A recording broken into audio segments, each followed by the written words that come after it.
I expect to see a lot of matches finishing, and the clock is going to be a huge factor, but I still think we're going to see a lot of matches, players getting to the 5. Excellent opening break here for Greg. Right up and down the middle of the table.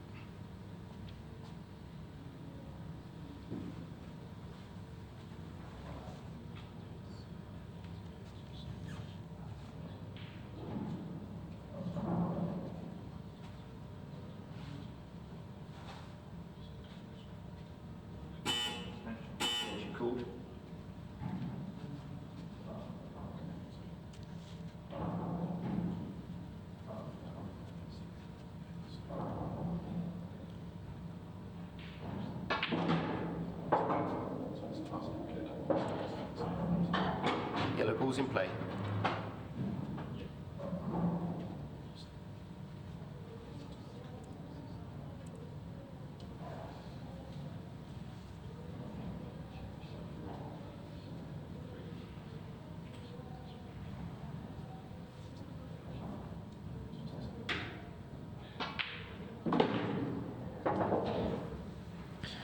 This is ideal for Greg. Great chance for 2-0. Won the tactical really in the opening, and this is going to put Declan Brennan under huge pressure.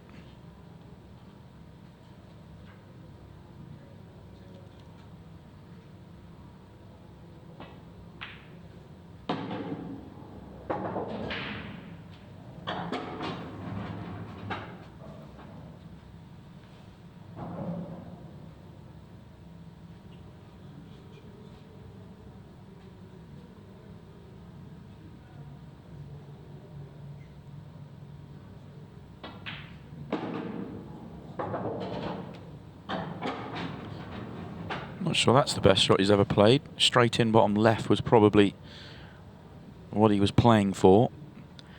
Problem he has now, I think he may have to go bottom right and pull back, and he's going to have to get past, well, straight or past the straight. Well, he's going to go bottom left because there's more margin, but he's going to have to work a lot harder with the cue ball. Probably has to come on and off unless the yellow goes past the 8 ball to the bottom corner. Okay, rolls it in to go into the middle. Now he's off the cushion, and the natural takes him towards the red and 8 ball. So this isn't as easy as it should have been. If he landed straight 2 shots ago, he'd already be out.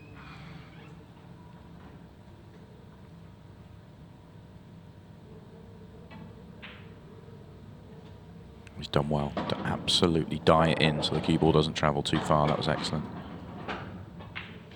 Lovely stuff from Greg Batten. Really, really good.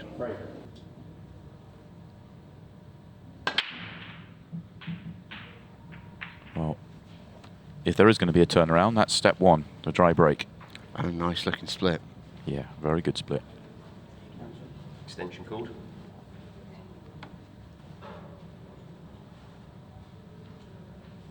Wasn't his best. Watching that back. Looked okay. Sort of seemed to bounce off the front ball a little bit. Didn't really drive the power through.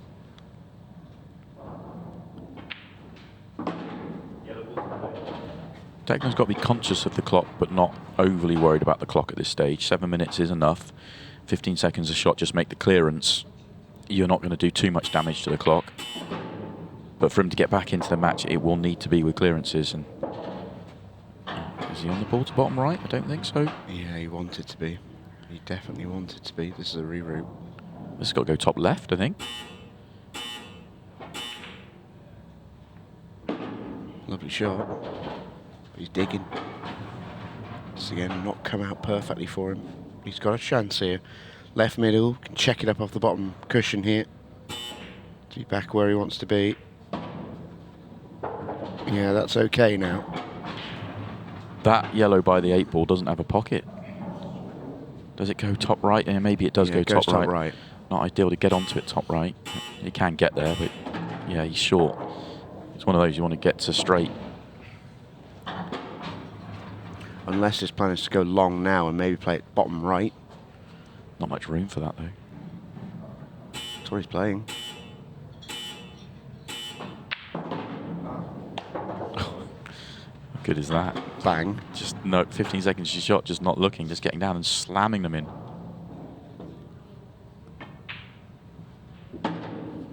That's so good. What a visit this is from Decky Brennan. Have some of that. 4-2. 5 minutes and 35.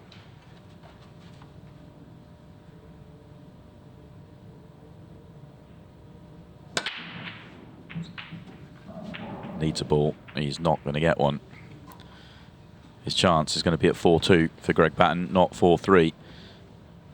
Whatever else happens in this match, this is a huge chance to go and win it. Extension called.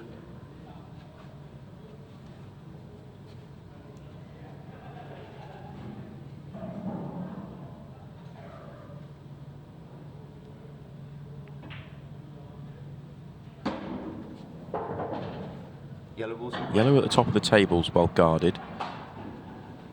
I suspect the one on the left-hand side he'll look to go up the table with rather than drop in the centre, but he could drop it in the centre if you get right behind it, but not the greatest ball to get right behind it, so I suspect he's thinking up the table. I wonder if he was thinking up the table, if he could have got straighter on it, he would then track up for the one at the top. May have just a touch too much angle. Yeah, so he's coming back down. Now it's the key shot, up the table. It's even not the end of the world if he lands flat on the cushion, lands straight, but just half a turn of angle, get the cue ball out somewhere near the break line, and the match is there for him. Yeah, this is perfect. He doesn't have to do anything, just make the pot, the cue ball naturally drifts down, won't even look to get too far down the table. Oh, Greg. Well, okay. A major, major surprise. The next time Greg Batten comes to the table, he'll be thinking, I could be 4-all. He does have the next break. Cal rephrase. Yeah. Next time he puts his hand on the table, could be 4-all. Declan obviously tried to make the yellow in his first shot, but he's got the perfect angle here to break out that red. Oh, he's fouled. Oh, Can you Dec. believe it? Oh, Declan. Time running.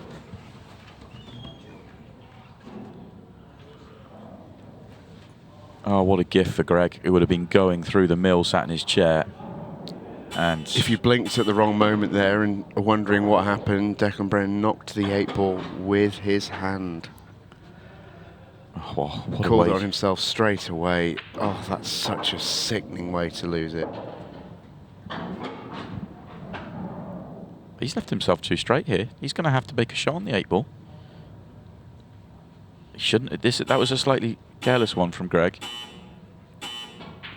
Yeah, I mean, it's still an 8-ball into the centre, but it's not the absolute unmissable 8-ball into the corner, and this is for the match. For the quarterfinals, Greg Batten has done it. Well, that was a match full of incident. Declan Brennan will be gutted with how it ended. Absolutely, as you see Chris Meling breaking off in match number 2. With the match with Decky Gray, I wanted to ask you a little bit about your opponent, because obviously it got dicey in that 15-second shot clock zone. We know it can do that, but it felt like a little bit like all was happening out there, and it felt like all of a sudden you had the momentum, it was going to happen, and you missed a really daft yellow to the top right, and then all of a sudden you're thinking, right, Declan's got the momentum, then he has the crazy foul. It's all a bit wild. It was, and you know, my record against Declan's not very good. I think he's beat me 2 or 3 times on the trot. So just to get a win against him was, gives me a lot of confidence. And you know, the fact that I broke reasonably well in that match, apart from my last break, is also good. I put a new tip on last night, and I just got to take the positives from that. It's another step in the right direction, another quarter-final. And hopefully I can push one better. Oh, looking forward to watching it, mate. We're going to let you go and get ready for that one as Chris Meling and Phil Parkin do battle out there on the arena table. It's Phil at the table. Chris scratched off the break.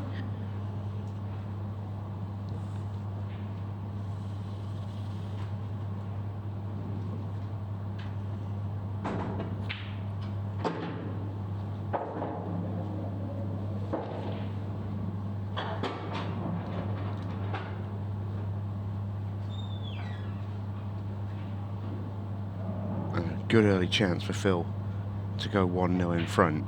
Phil is obviously the underdog in this match. Chris Meling will be the favourite against just about anybody, especially in a quick fire format. But the way for Phil to win this match is not just by playing well, it's by playing well early, getting a bit of scoreboard pressure on. I agree completely. Slid back in. Now Greg's gone, and I think Phil's one of those players that he absolutely believes in himself. He has huge belief. He absolutely backs his ability, and he absolutely loves taking on the big players. And almost like the bigger a player he plays, the more up for it he is, and quite rightly. But make no mistake, this is a tough matchup for Chris Meling. It really is. I mean, Chris is obviously one of the best. He's one of the big favourites for the tournament. And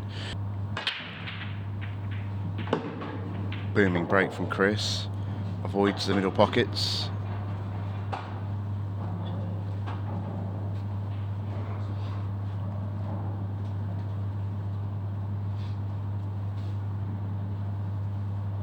Don't think he has an opener on reds.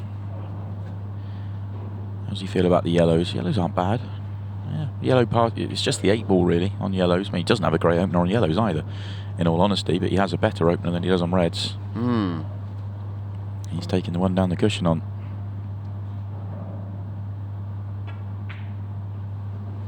I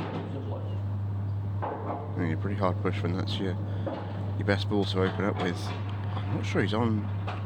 We can take the one closest to him into the middle. Yeah, he's okay. Yeah, it's a strange one because you don't really want to take that ball on that Chris did for your first shot to get your set, but equally he'll be thrilled that he was on that ball because it's your hardest ball on the table and he was perfect on it. So it was kind of, I think he backs himself to make that every time, so he was probably happy, and whereas the pool player in me was going, oh, I'm not sure about that.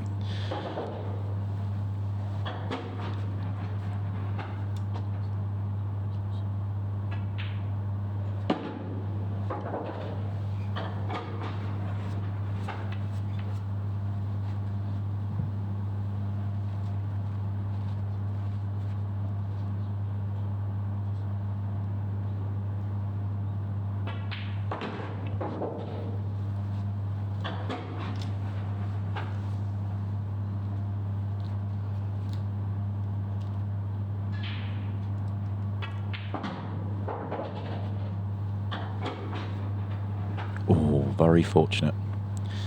When he hit that, he probably thought he was going to snooker himself.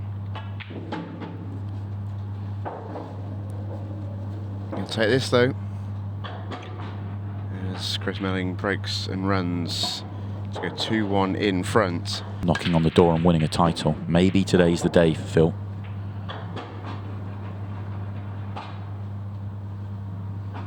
A few players will be thinking that. There will be. There absolutely will be.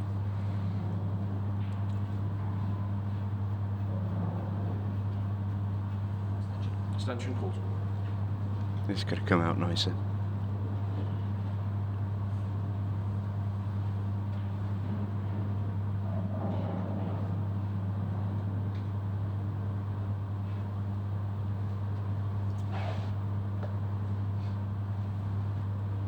Yeah, does he take the yellows on? He's eyeing up the reds. I kind of like the yellows more.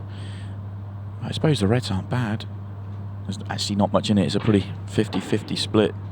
Oh. Well, yeah, punished anyway. Yeah, tried to attack the problem straight away.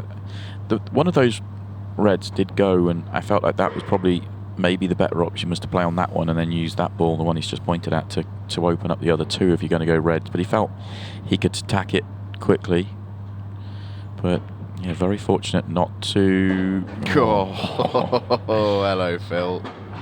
Yeah, keep getting that shovel out, pal. Yeah. He stays at the table, but for how long? Can he see that red to top left? I don't think he can. No, but he's thinking about screwing into the red and potting this into the left centre.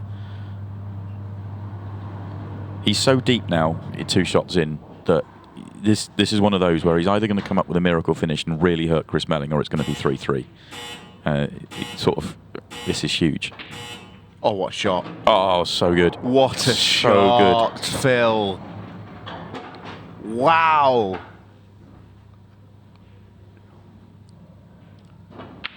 Oh, if he gets out from here, this is an unbelievable finish. The double was a bonus. He was playing the one into the centre, I believe, but maybe he was playing both. But oh, what a shot that was. And you could just see the spring in Phil Parkin's step as he came away from it. He's seeing sounds right now as the power locked in.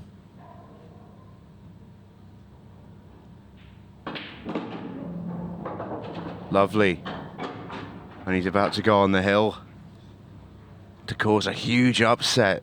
What a visit to the table from Phil Parkin. Sometimes if you're Chris Meling, you just have to accept that all the mad stuff you do, eventually someone can do it back. On the opening day. It's a strange one for Tom because I don't feel like he played bad at all. I don't think he maybe played one really bad shot. He didn't play at all against Craig Waddingham in terms of Craig did 4 straight off the break and Tom had 2 breaks in the match. But obviously it looked like he'd got the job done against Aaron in his final game, and Aaron came up with a couple of finishes to put it into a 6 red. And you look at if you looked at every single visit to the table for Tom Cousins, he probably played one bad shot, and yet he still had to get it done in a 6 red shootout. That's how volatile the game is. But as he's been doing for so long now, he finds a way.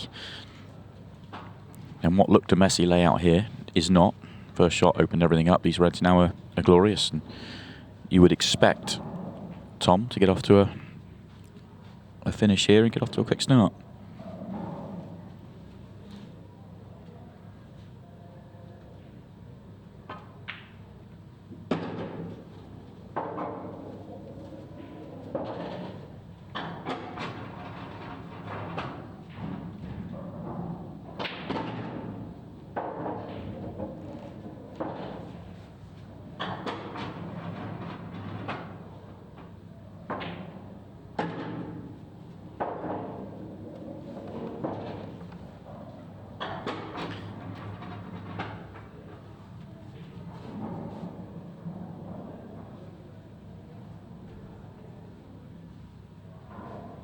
We spoke to Tom after his match when he did come through in the 6 red, and he talked a lot about how he just wasn't happy with the tip. He'd put a new one on. It wasn't quite what he wanted. It didn't feel quite right. He has changed his tip, or I should say Greg Batten changed his tip for him. There's a little insight for you.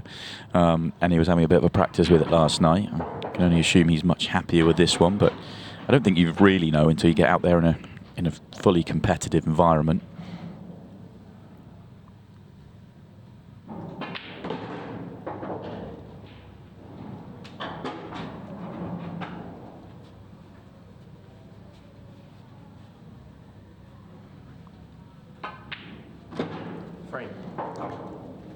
He's still where he would have taken this before the match started, I'm sure.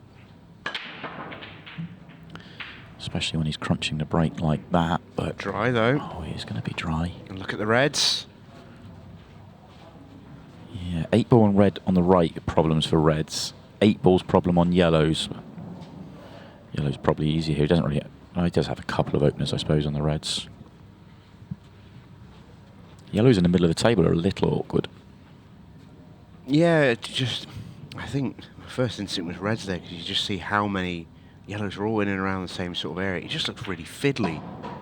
But if Dylan backs himself to pick them apart, his only issue will be the 8 ball.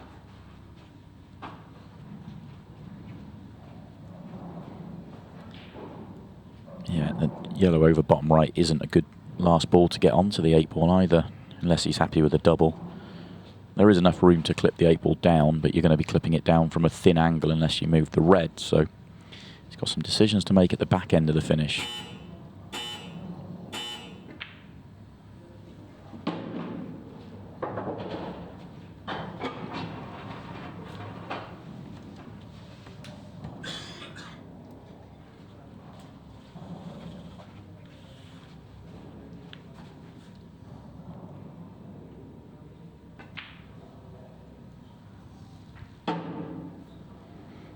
That's not ideal.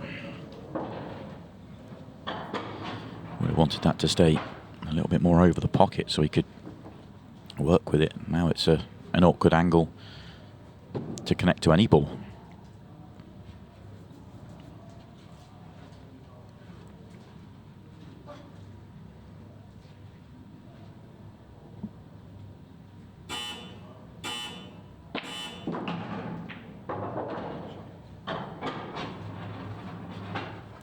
good. He's going to need to come up with another very good shot.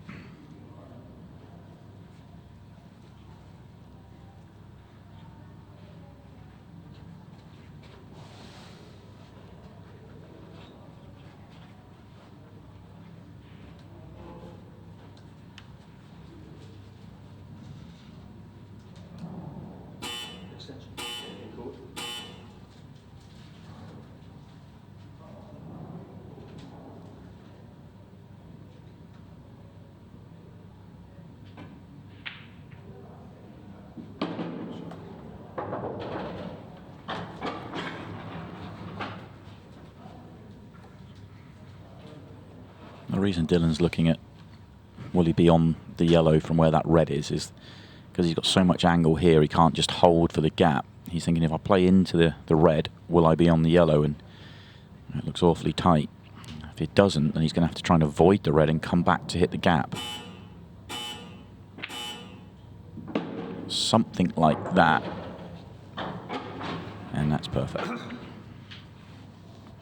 This has been a brilliant effort from Dylan. The previous frame he had to work incredibly hard. He had to work incredibly hard in this frame as well.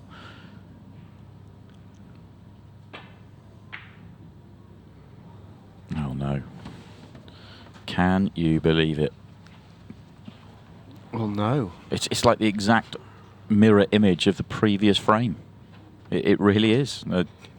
All the hard work was done. You just need to make sure of that part, and you've won the frame. Tom did the same in the previous frame, and well, he's left the yellow over the pocket, and it's going to cause Tom Cousins a headache. But Tom will be thrilled to get to the table. Can Dylan hit this yellow? Not naturally. There's no natural line there. Don't think the one cushion's even close. Maybe the one cushion with a tracer side. Hard to get it on with the cue ball on the cushion. Oh, bang. Honestly, that's so good. What a shot, Dylan. That is so good. He's going to need another one, but that's such a good shot. It's the natural wasn't there. He couldn't just play it. He had to play it the pace he played it at, and oh, that was so good. Look for the combo.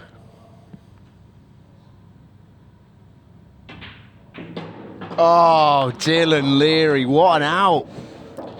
Oh. What an out that is. Exactly that. Tom Cousins up against it, needs something. Gets something. Gets more than a little something. Tom Cousins goes golden, and we are 4-all. Wow. Yeah, the match, it's sort of, it's not a surprise to see that, really, is it, the way this match has gone.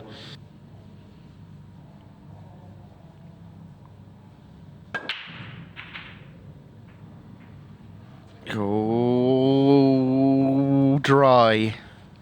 Didn't seem to quite get that as clean as the previous two. The previous two just seemed to really pop and explode on him.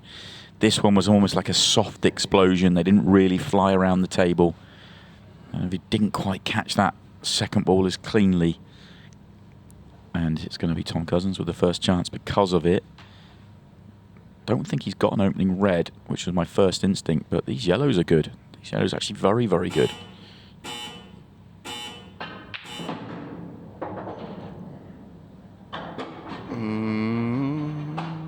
Oh, he's got the gap, wouldn't you know it?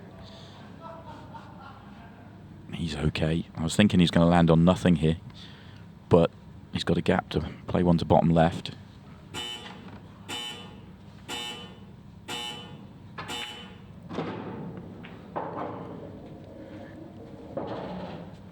Yeah, wouldn't you know it? It's sort of, it feels like we're nearly halfway into the 15 seconds a shot, but I feel like this is Tom's first real visit at 15 seconds a shot. And you can tell it's that transition, he's just a little bit rushed. And yeah, he's left himself straight here. He can't connect to the next ball up the table. He needs the one by the 8 ball to go top left, otherwise he has a real problem.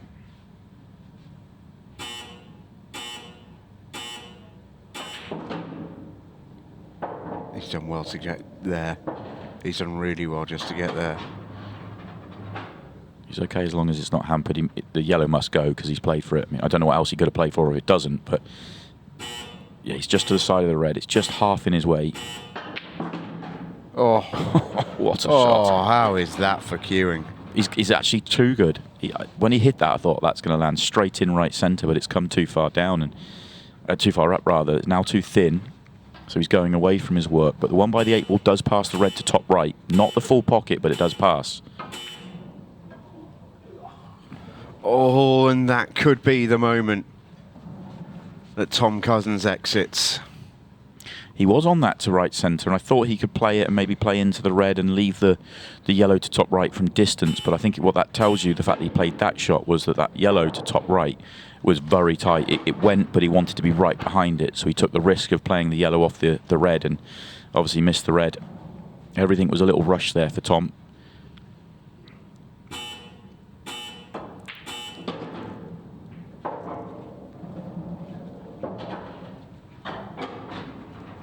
Chance for Dylan Leary.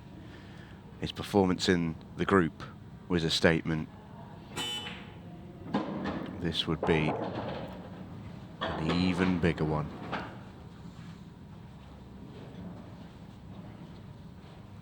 And they're all there.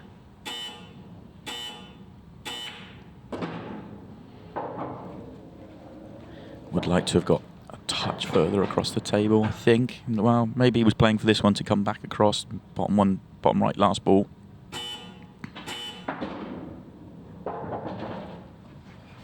This time he comes maybe a little bit too far, so he's going to be close to the cushion. Getting on the 8 ball here is not as guaranteed now because of this.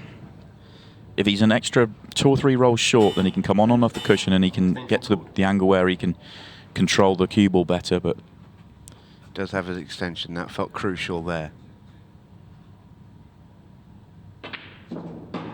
Oh, wobbled, but got it.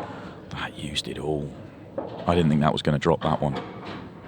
We played it at real pace, so plays it pocket weight, it probably drops in, but he really thumped it in. This is the big shot. How's your cue ball? It's all right. Yeah, I'd be happy enough with this. I'd be liked another few rolls, of course, but from where he left himself 2 shots ago to have this 8 ball, I think he'll be happy. This for the match and for the quarterfinal. Dylan Leary gets it done. Lethal by name, lethal by nature. He is a real contender for this Players' Championship. As Tom Cousins exits the tournament, Dylan Leary with a statement win. And then Tom Golden breaks. Yeah. You know, you go into that decider, he gets first go, and you must have been sitting there thinking you're out. Well, you do, because when you 4-3 up and he golden breaks, and then I dry break, and I'm sat there, and he's just such a good cueist. And I mean, he cued some unbelievable balls under. Yeah, that visit, was it because he was rushed? I think he was having to pull some stuff out, and I think the shot he played, the long yellow where he topped it, was unbelievable. That was brilliant cueing. Yeah, I mean, I clapped my knee there because that was just top notch. And the thing is with Tom, you think there's nothing on, but he can find something. So you just sit there and hold your breath if you like. And fortunately for me, I got my opportunity. Well, I've got to ask you before we let you go, Dylan. Scott Gillespie and Jack Whelan have begun their crusade to join you in the quarterfinals, and that's an iffy first attempt from Scott Gillespie. It's going to bring Jack Whelan to the table. But yeah, I've got to ask you, Dylan. First time we've had you in the studio, I think, over the weekend. We saw you play brilliantly in the group on, feels like a long time ago now, on Friday. Absolutely outstanding, and obviously putting a performance there where one silly missed ball, but you know that can happen, and Tom did exactly the same thing. It was an outstanding level throughout the match. It's as good and as comfortable as I've seen you look on this table here with Ultimate Pool. Is that how it's feeling for you at the moment? Are you feeling that? Yeah, I do feel comfortable. I think the new tables at the club are helped with the new cloth, and I'm not, like I say, I did say I was in the interview after the game. It's been a long weekend, it was, mate. yeah, it really has. But just those little touch shots where you're just getting in the right side of your balls instead of the wrong side when you're trying to find the sort of speed of the table. But yeah, it's helped. Yeah, and I do feel more comfortable because when you've got control of the cue ball, you naturally feel comfortable. Yeah, and it seems to be making, you know, all the difference for you. And the reason why I'm giggling here is because Simon Webb's just spilled a cup of tea on his laptop, which is all fun and games. Just going to out you there on the show side, but it's very much Sunday vibes here in the studio. So we'll keep you in for another minute here, Dylan, because Si's got to go find some cleaning tools. But yeah, it just looks that way, and I suppose, you know, we've yet to see you hit that big run. We've seen sort of glimpses of the form and quality, which you obviously have. But all of a sudden, you know, you're putting together a couple of performances here against, you know, top quality opposition, and it almost feels like, oh, here we go. This is what we've sort of been waiting for as ultimate pool viewers, if you see what I mean. Because yeah. Your record speaks for itself. It's there and obvious for all to see. Yeah, I mean, I've lost a lot of close matches. Yeah. I mean, I've got the worst record on the 6 reds. So I mean, even if I've turned a couple of those around, 10 out of 10 I've lost. So even if 10 out of 10 now? 10 out of 10 I've lost at 6 reds. I've only won one, and that was with the pair, so they don't really count. It's not a ranking event and that's luckily I had Batman on my side. But so I'm giving players tough games, but I'm just missing out if I'm losing 7-5. You feel or like I'm you've losing been on close, 6 red shootout. Yeah, when it's on the TV. Which, when you're a pool player, is a problem. Came very close to withdrawing from this event, I know, and great to see him in it and playing well. Biggest frustration for Goops is it's come at a time when he's barely ever been more hungry and looked in good a nick. He get to the final of the British Open where, you know, in my view, in many views, he was the player of the tournament. He was beaten in the final by Tom Cousins, but that was a lack of opportunities to win the title, I think, for Scott, more than it was Tom necessarily outplaying him.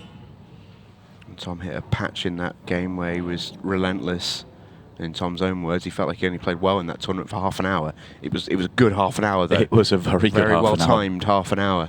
And Scott looked for all the world like the best player in that tournament, which was a big tournament. You know, a race to 10. It was, you know, there was no, all the talk of volatility and the sort of thing with the short races this weekend. Zero of that around the British Open. It really was a high quality tournament. Best players were winning the matches, and Scott was phenomenal in that competition. He knocked Jack Whelan out as well in the single in a really elimination high-quality stage. match. Yeah, but yeah, since then he's had a flare-up with his hands, which has been really difficult for him to deal with. It makes it difficult to just play shots and feel comfortable. And he did really well to get through his group. He was surprised to get through his group, which shows the levels there. It's more than anything he can't really practice. It's painful to play, and therefore, you know, you can kind of suck that up when you're playing in tournaments and deal with it. It's not ideal, but you can't practice. It's a real problem for him. Yeah, he's playing through the pain barrier essentially, as Jack had touching ball there, so just play off the jaws. Well, that's the sort of backstory to Scott's tournament. It's not sort of lining up the excuses, ready for a defeat. Wouldn't surprise me at all if Scott got the win over Jack here. He's just finding it tougher than he normally would at the moment. That was a good shot. I think he just turned that around the jaw there. Yeah, it was a very good shot after the break. He was very unfortunate on the break, and actually, I thought he was going to be a little bit unfortunate leaving the touching ball because it allowed Jack to have a shot. But Jack did leave the gap anyway, and obviously may have had to just turn it a fraction. But Scott would have fancied making that every time, and now he's in with a chance, and you feel like it's a chance he needs to take. These are short races, and you feel like you can't afford to fall 3-0 down to Jack Whelan and have Jack having the break. So you just feel like this is a very big frame for Scott here. Yeah, and he's got 3 balls on the left side rail. The more he goes through these reds, the better yellows look, but he didn't have that luxury of choice.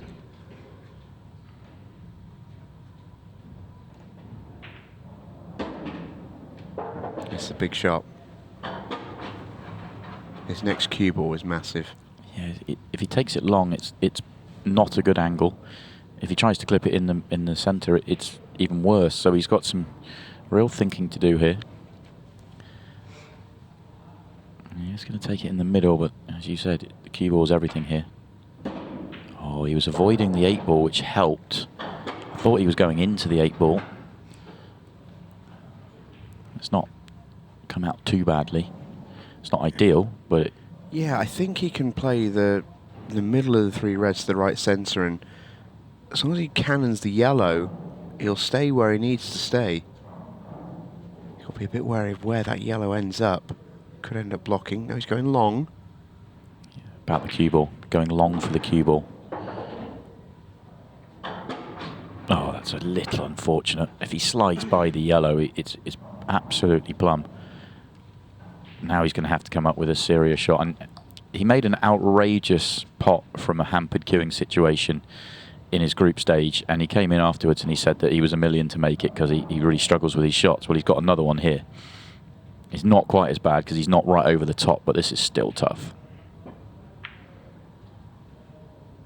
Yeah, it's going to hang. Just overcut it, hit the far jaw. If that pulls up a roll short or goes a roll more, and it was an excellent shot to the top of the table as well, then he probably clears up. A little bit unfortunate to land in just that really awkward spot. Fine margins. Mm.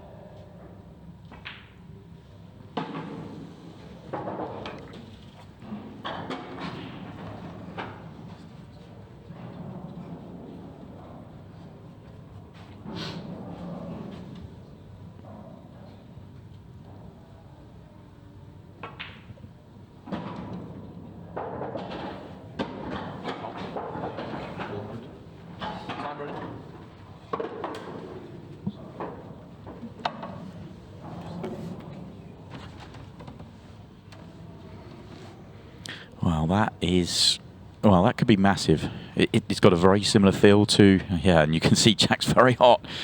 It's similar feel to the previous match. Tom Cousins was 2-0 up. He should have gone 3-0 up.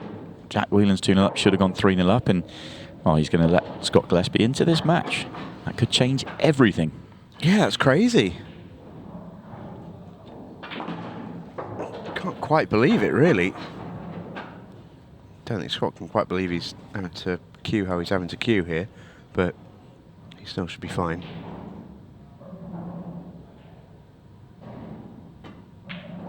Yeah, well played. A couple of dry breaks have really hurt him, and Jack playing brilliantly just limits his chances. Oh, that's the difference. You just expect a ball. Yeah. It's almost it feels rare when he breaks dry. More so than I think. I really do think more so than any other player in the game. I think Jack's got the best break in the game. Yeah, I really do.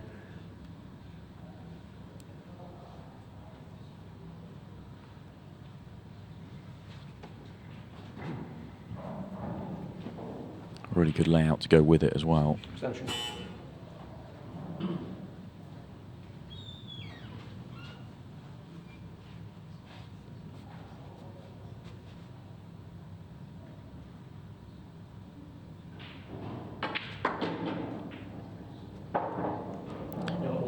Playing a lot going on in that shot. You saw him line that up. He wasn't necessarily trying to pop the red. He was trying to get the red out the way, get some more room to get on the 8 ball, because the yellows are a lovely split, and the only ball that was a challenge was going to be the 8 ball, and it looked easy because it was wide open to the right side of the table.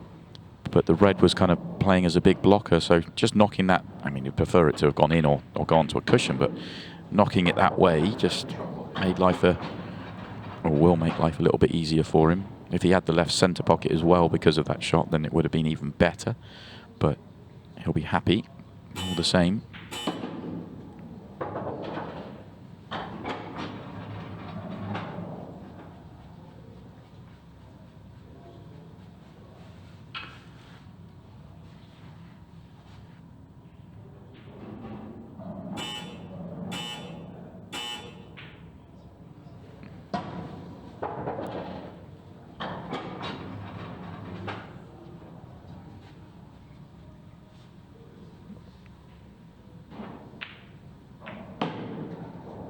Jack wanted both to go in there. You saw him wait and stay down on the shot. He wasn't trying to, you know, if he was having to make that, he'd have played it with just that touch more pace. But he wanted both to drop in so that you're perfect on this yellow to come down for the 8 ball bottom right. Shouldn't be the end of the world for him.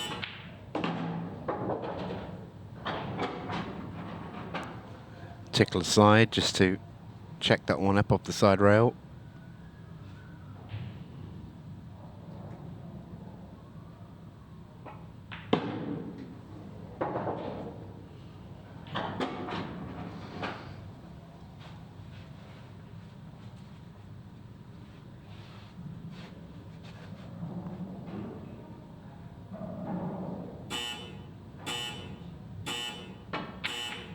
Job done for Jack Whelan. That was a super performance against Scott Gillespie. A very, very dominant win from the Wonder, who rumbles on to the quarterfinals. I went in off on my first break, and that was my second break. So I just took a slight little bit of pace off it and just tried to time it a little bit better than power. And I managed to get a ball into the top pocket, and I had a relatively comfy finish. And then obviously after that he dry broke and left me a pretty easy finish as well. And then the frame there, it was sort of at 4-1, 10 minutes to go, you're thinking at best, at worst I've got a 6 red. I know something mad can happen, but and then when I hit the balls and I actually got really lucky off the break, and I just dropped a red into the top right pocket in behind the yellow, and when that went in, it was sort of, they were relatively comfortable as long as I went round them the right way and didn't do anything too silly. But under the 15-second shot clock, obviously anything can happen. But I managed to take the finish out. Yeah, it was a lovely performance. Just before we let you go, I wanted to ask you a little bit about the young man at the table now. Our latest last 16 match, Carl Cope, at the table here against Matt Cook. Player from your sort of neck of the woods, but obviously from that sort of next generation, if you like. How impressed have you been with what Carl's managed to do in his first season as a pro so far with Ultimate Pool? I think he'll be disappointed. Knowing Kyle relatively well, we used to practice together a lot at the English pool. He was big into the money matches last year, and we used to play a lot of race to 25s and 30s, and we'd play a couple of sets a day at times in his local club. So he's a great player, and he definitely doesn't play like his age. Yeah. And his head on his shoulders isn't like his age either. So well, that's I think the most impressive thing about him, and actually it's interesting that you say that. You know, you think he'll probably be a bit disappointed, which seems mad because he's got so long to go in the game and he's right at the start of his journey. But it speaks a lot to how confident and how much he backs his ability that you think he will be a bit. Yeah, definitely. He's come on leaps and bounds over the last 18 months, and I don't know whether this is one season too early to be pro. I think, look, don't get me wrong, he's 23 years old, he's old enough, it's not that. I just think he had a lot of success as an amateur, and it is a completely different animal when you're playing against the players that not so much are another level above. It's hard to explain, but for me, when you're playing against players that don't care that you're the top amateur player, it's like, for example, if you said to me, you're playing against Tom, I'd say, right, okay, obviously he's the number one, but does it really matter? You don't really care about reputation. Yeah, look. Your respectability, but reputation's out the window. Look, all the top 8 players, all the top 16 players really can do what I did there against each other all the time. Yeah. So it's not like, oh my God, I'm playing Tom and I can't win race to 5 or 8, or I'm playing Mick or Chris or Gaz or anyone. It's just a case of you make your balls on the break and you've got your chance. But I think that with Kyle, he had a lot of success in the last season before he turned pro, and I would have probably liked him to just have one more year. But look, he's obviously stepped up automatically because he won a Pro Challenger Series, and he made the choice. And look, he will have a success, that's no doubt. How long it takes him to get used to the condition of the top players playing against him, because, like I said, when you're playing against an amateur player, they do have that sort of fear factor side of it. Whereas in the pro game, that doesn't really exist too much. Yeah, reputations count for nothing in the Pro Series, that's for sure. And he runs aground in that first clearance in the match, left himself a little bit short on that 8 ball and couldn't quite find the thinnest of thin cuts back into that bottom corner as Matt Cook comes to the table.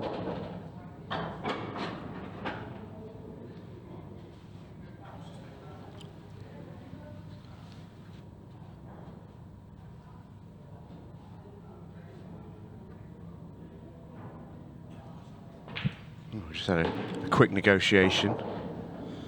I'll sort you out a coffee later, Jack. You're staying with us on comms for this one, which is very kind of you. Yeah. So I'm at the table, and I think it's sort of a good example of that point you were making there with someone like Matt Cook, who's had to make a similar sort of adjustment to Kyle, going from sort of, challenge almost level 2 pro level, if you like.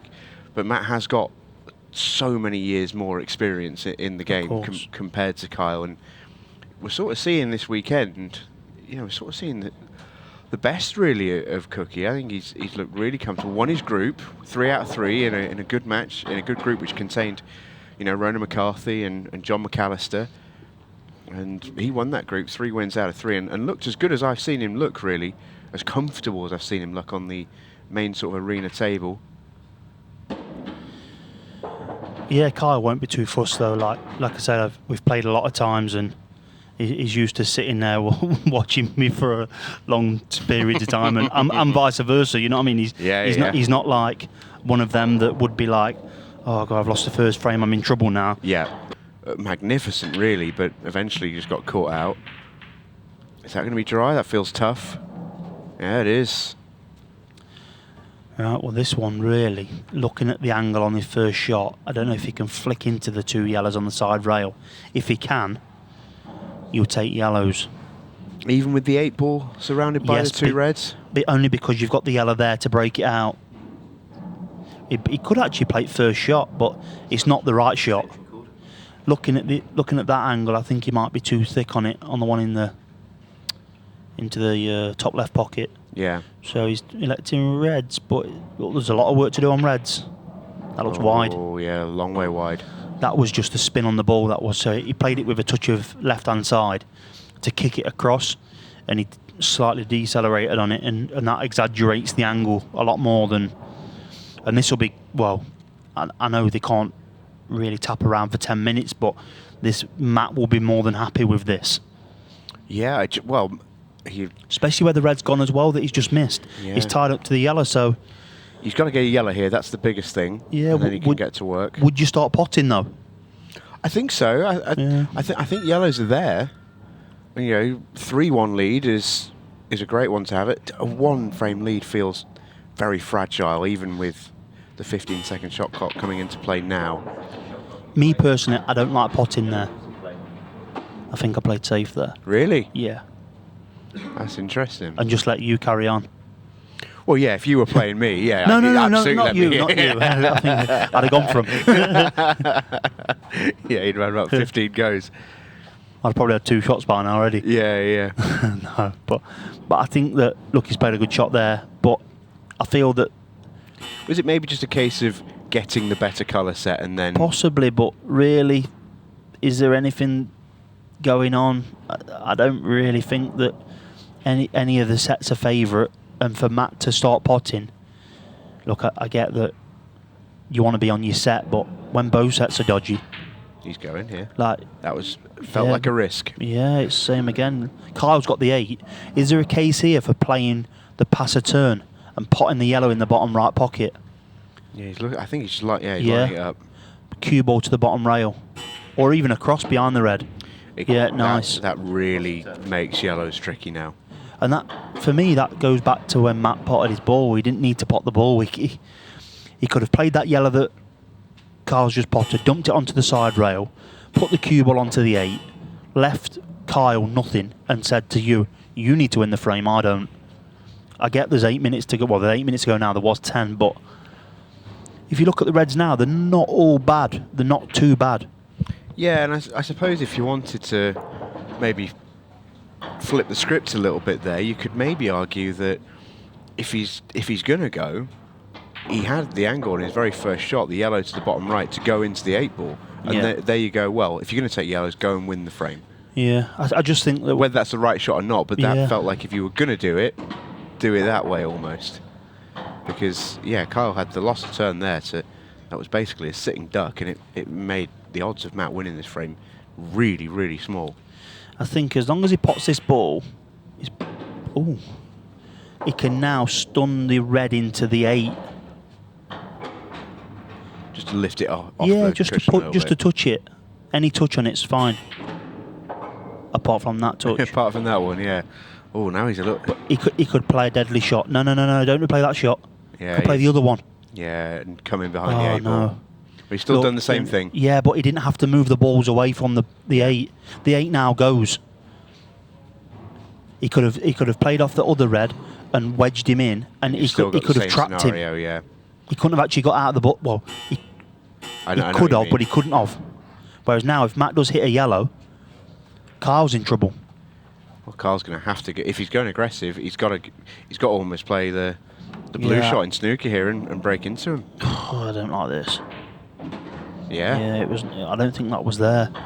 And that all comes from the choice of shot when he elects to play the safety, because he had the ability to just drift off this red that he's playing now and going behind. He's probably going to play the same shot now. Exactly that. Yeah, and he should have played that before. But if you look still has the where the red was, he couldn't have actually got out the snooker. Yeah, agreed. Yeah, just a little miss of a trick there from Kyle. Yeah, you're absolutely right. And that just look, it's not. He's going to try and rattle the pocket. Kyle will get out of dodge. Yeah, he's been very fortunate there. Is Kyle a sort of player who, when he, even though he's going to win this frame and, fair play to him, he's still going to win the frame, that he'll sort of look back at this and think, I should have played a better shot there, or is he the sort of... No, he would. He would be, yeah. Yeah. I think he's going to have the angle to maybe spin into it. And he's played a great shot. Wow. Oh no. Oh, it's going to sit. There's more than half the ball in the pocket there. That's incredible. Look at that. This is tricky, though. Yeah, this is horrible. Yeah, that was so tricky. missable. Yeah, it was a lot harder than it looked, because the cue ball was slightly smaller. Like the cushion there would have been sticking out massively and to you him. got the lip of the pocket as well. There's so much going on with that shot. Kyle's got away with one there. Matt's a little unlucky, in all honesty. I think he played a really good shot to be on that yellow, but where the cue ball landed was pretty brutal.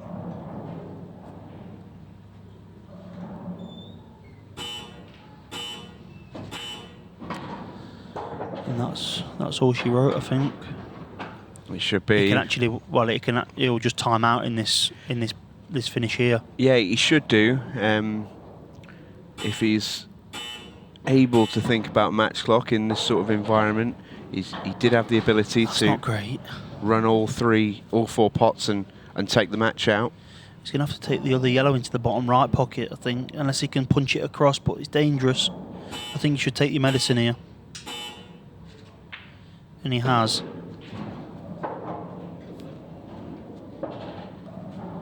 Yes, this is done now, because there's going to be like 10 seconds to go anyway after this shot, so even if he didn't pot the black, or the yellow, or the red, sorry. Yeah, this is over. You can ice the game here. Kyle Kobe should try and do that. Yeah, he's not thought about it, has he? No, just pots the ball, gets it done. And that is frame with 3 seconds left. And Matt Cook is going to concede. So Kyle Cope gets the job done and enters into the quarter-final. Delighted to say, got another player in the last 16 joining me now. The number 2 seed, Stevie Dempsey, on commentary for this one. A little bit ahead of your match in an hour or so's time. How's it going, Simon? Yeah, should be a cracker, this one. Probably one of the biggest lineups in the last 16, this one. So, yeah, John has just about made a ball off his first break.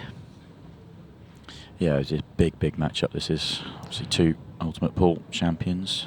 John winning the pairs and the Pro Series. Craig Waddingham Champions League. Yeah, and these yellows look pretty presentable. Sort of a nice layout you want to get in your first frame to settle down. Especially with it being a short race to 5 straight knockout. I mean, you need to be firing from the very start, or there's not really much time to get back into it if you're not firing from the first frame or 2. Yeah, it's a short format this. The groups were short, races to 4, but you get the 3 matches. But now it is very severe out there, race to 5 to make a quarter-final. Yeah, I think it's good though to, something to mix up the formats of the event instead of I'm playing a big fan of variety. Yeah, 100%. Some people aren't going to like certain formats, but yeah, I think you need to keep it mixed up. It does mean you have to go from ball 1 here, and John's got a great chance. His ball down the cushion should give him a perfect spot to go and take the opening frame.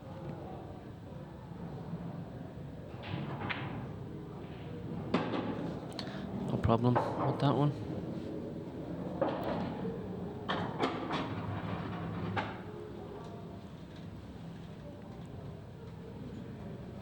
Yeah, it'd be interesting to see. I think very hard to price up this match. Who'd be favoured? It's very much a toss of a coin, I would say.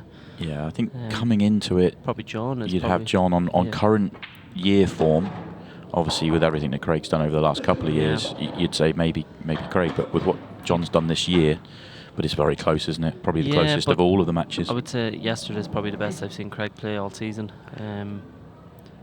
So Yeah, you could say based on yesterday's performance, you know, he's possibly favourite. But anyway, it doesn't really matter. It's really going to be whoever gets the chances. You know, these guys aren't going to miss too much. Yeah, the news from Craig Waddingham was that he's been practicing, and he's not a big practicer. He kind of has a few frames of snooker to keep his arm in, but he's been practicing and said he needed it, and it's paying off based on yesterday's form. But he can't do anything from his chair. John McAllister's going to keep him there. If this 8-ball drops in, which of course it does, and a brilliant start for the former world champion. Oh, he's going to get his first one here. And the reds look pretty good. I think they've all got pockets. The 8-ball's free. Yellows are okay. The yellow below the 8 balls goes as well, so yeah, actually go both ways here. Yeah, I actually think he might go yellows because they all just sort of, he is. They all just connect quite easily now. He can, if he drops on the one net below the 8-ball next, he can track the one on the bottom rail, and then it's middle for the 2 yellows.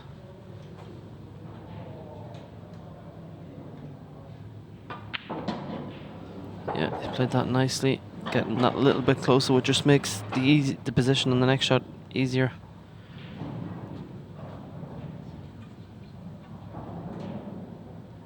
I think he gave some consideration, and he may have taken it if he was straight to right centre there to deal with the other 2 first and then do what he's doing here, and could have the 8-ball left centre, but he's going to follow the way that you said.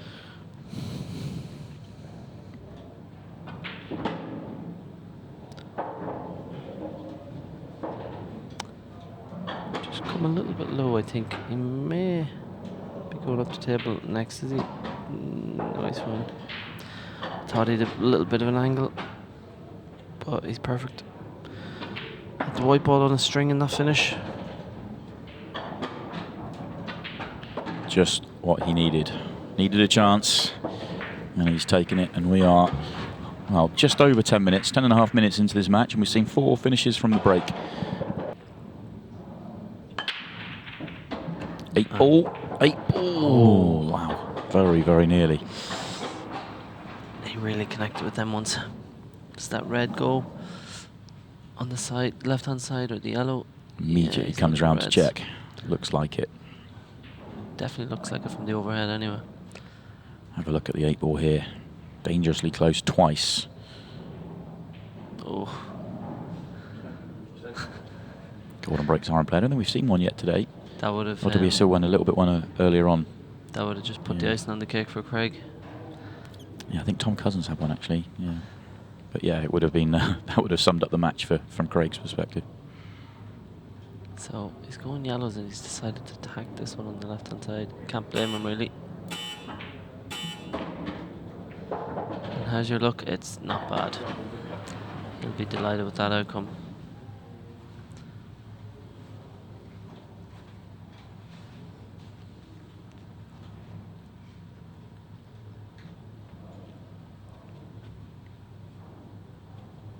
He knows he can't avoid the contact on the red, I think, and that's the problem. Yeah, I think he can screw straight into it though and leave himself to the bottom. Yeah, that's what he's done. He's in good position now. Just get rid of these 2 in the middle and track the one on the right hand side then, and use your one that's lowest on the table to get onto the 8-ball. Just needs to leave himself to right angles on these shots and should be home and hosed.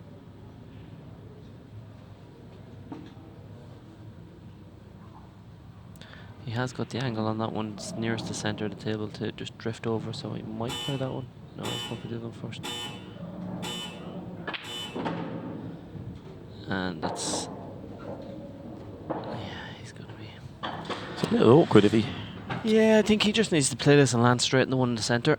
Just needs to cue it right, nice, because if he doesn't, then it becomes awkward. I was wondering if he was hampered enough that he couldn't see it, but he can see it, so he's okay.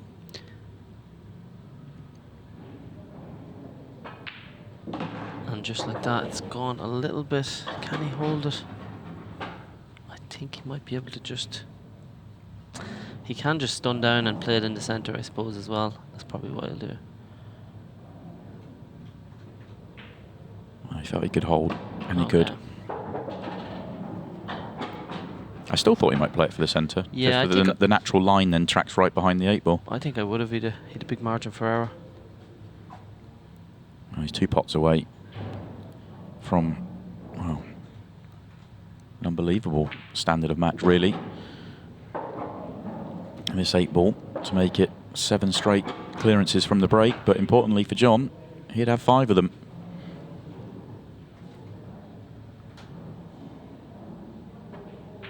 And there it is. What a match that is. Brilliant performance from both players.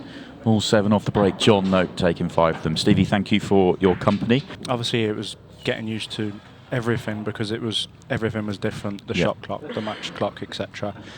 Even the cloth and the table, etc. So, Yeah. like I said in the first series that I won, it did seem like the first year was sort of a practice year.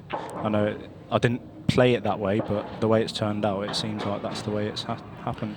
Yeah, we've just seen Andrew Patchett get us underway here in the next last 16 match. I want to ask you one more thing before we let you go off, because obviously that you just referenced a lot of things that you had to, that you had to get used to that were different.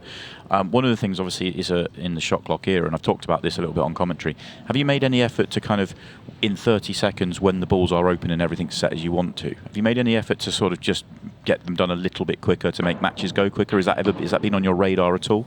Yeah, I've sort of tried to practice a little bit quicker because I know before I've not notoriously been the quickest player on the tour, but when it does come to practice I do play a little bit quicker, but I think when you know the shot clock's physically there, it just puts a little bit more pressure on you. But I'm sort of trying not to get bogged down a little bit. I think I used to overthink some as well, so I'm trying to just map them out and get them done. Yeah, well, the reason I ask is obviously I've known you and seen you play for a long time, and you've always been great because you've had your sort of your rhythm, and it's just that you don't go out of that regardless of how they are.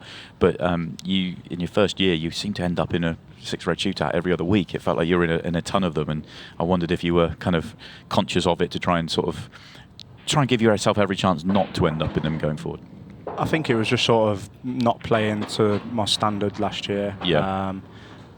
As well as, once I get a bit of a rhythm going as well, I can play a little bit quicker because I know my arm is going and I feel like I can pot anything on the table, so that does help a little bit. So, just happy to sort of be near the top of my game at the moment. But like you say, as long as I get the chances, I feel like I'm going to get them. Well, congratulations on taking the 5 you got in that last match, and we look forward to seeing you when you come back a little bit later on for the quarterfinals. Cheers, Simon.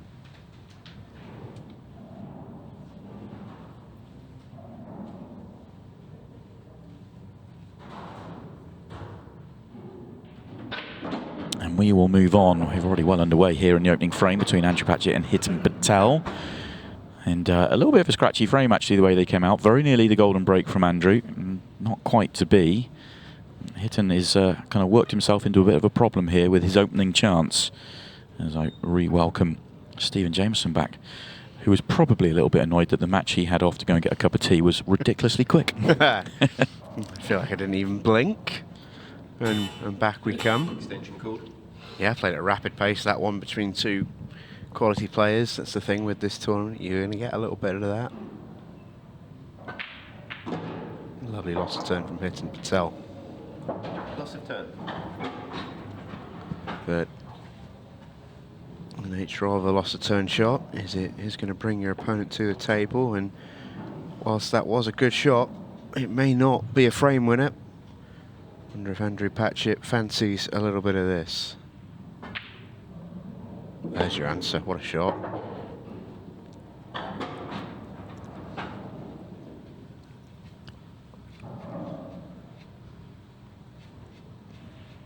And that yellow doubles. Might even go. I'm just trying to work it out from the camera angles that we have. I don't think so. I was wondering if you could get low. Could you just see enough of it? You can. So I think you can pot it if you get to the left-hand side of it. Yeah, I don't think he's going to get there. Don't think that'll be the plan anyway.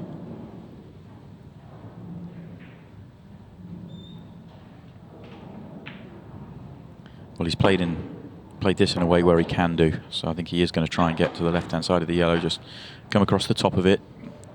Yeah, he's come around to see what sort of angle he's looking for. But that's why he purposely left plenty of angle on the yellow to right centre.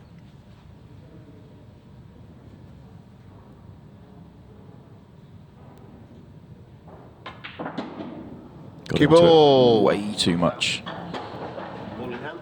Sloppy one that. Time running. That was very in play, but also Andrew will be so disappointed not to have judged that a little bit better. It's all about where he's hit the cue ball essentially. Tip higher, and that's exactly where he needed to be. Yeah, just gripped, didn't it? And he knew straight away he got it all wrong. Hitton, no effort to go there. Interesting, because he had cue ball in hand, so he's played another snooker.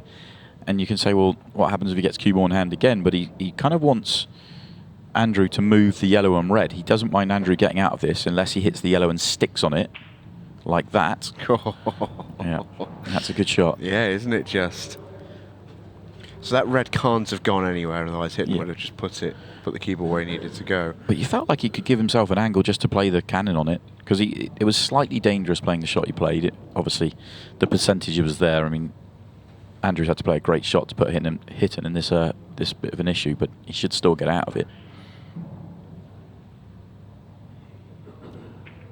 Oh, wow. Has he left it? Is there an edge? I don't think so. I think Hitton's actually quite happy with that rather than potting it, because he would have had a really awkward next ball. Oh, there's your answer as to is there an edge? No. And that was better than potting it for me.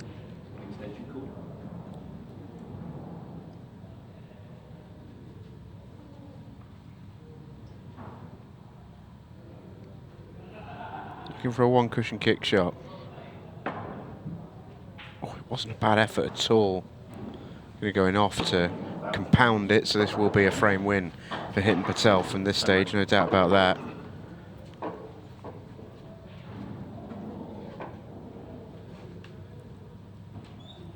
Yeah, I think Andrew will be slightly annoyed with the in-off there. If the cue ball stays on the table, Hitton's still got to play one half a shot just to make sure on the sort of cue ball. Sort of going in off just completely gifts it to him, but more than anything, he'll still be reeling over that positional shot onto his final yellow. Hitton purposely trying to make both there.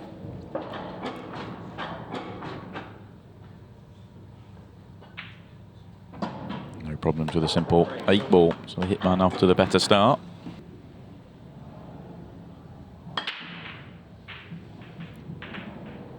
And straight off the back of it, Hitton Patel is dry. 8 ball at the bottom of the table, catching my eye. Does the yellow go? Does the 8 ball go? You want the yellow to go. Reds are a little awkward at the top of the table.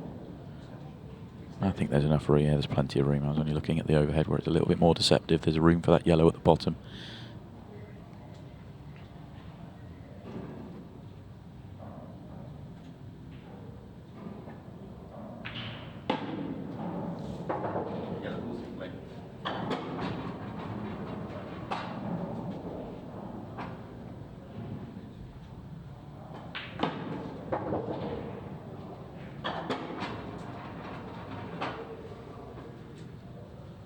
That's a bit betwixt and between. Might have to take the thin one on the left-hand side. Maybe where he played for, actually, because this gives him a bit more of a natural way of getting to the other yellow at the top. Needs it to pull up.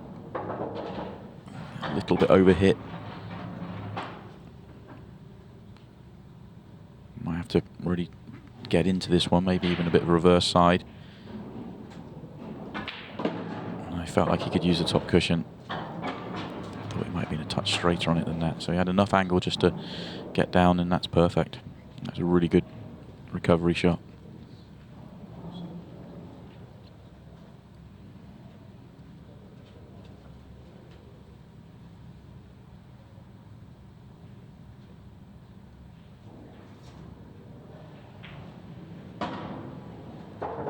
Dropping it in off the thickest part of the jaw because he wants to be able to make this yellow and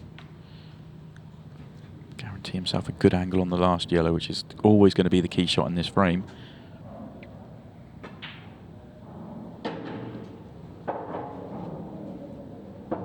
Needs to come back past the 8 ball here. Did he need to be a turn straighter and a turn further away from the cushion? No, he played it well. Really nice. It's been a very well constructed finish, this one, assuming the 8 ball goes in. Worked his way around the top of the table and ooh, I thought he'd missed that for a second, but transition. I think he might have for a second. Yeah, big puff of the cheeks, but the transitional shot was fabulous.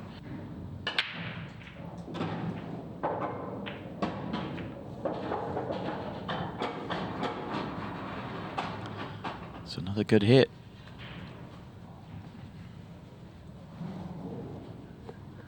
Is he on the red to left centre? Question. Yellows are okay. He's got a straight yellow to top left corner. I was just wondering how tricky they would be. I wasn't sure if this went straight away, but yeah, yellows were there if he makes the first one. Yellows were definitely the better set. Not the best of first shots though for Andrew, and just going to allow Hitton to go yellows as well.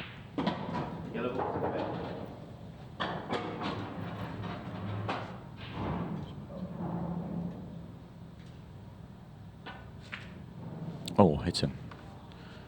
That's very poor. Yeah, of all the times to drop one like that. The reason he's missed that is because he's thrown so much side on to get low of the yellow or near straight on the yellow, but why not just float across the yellow and leave the super high angle? And then you drop that in and you're just drifting naturally up the line towards the one on the right hand side. You land 3/4 ball on that and you can be, I mean, you don't even have to get that close on it. It would be frame over. Really surprised by the choice of shot. I mean, obviously, you never expect Hitton to miss that pot, but that's the reason for missing it. It's because he loaded it up with side, and he just natural would have worked.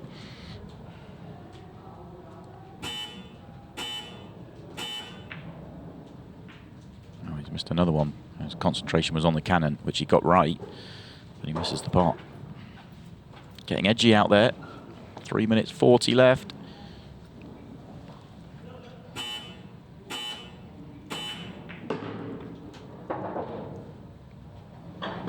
That's worked out okay. I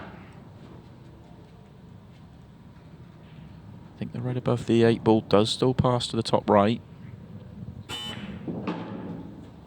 Well, if it did, I thought he'd play for it there. He's put himself in no man's land.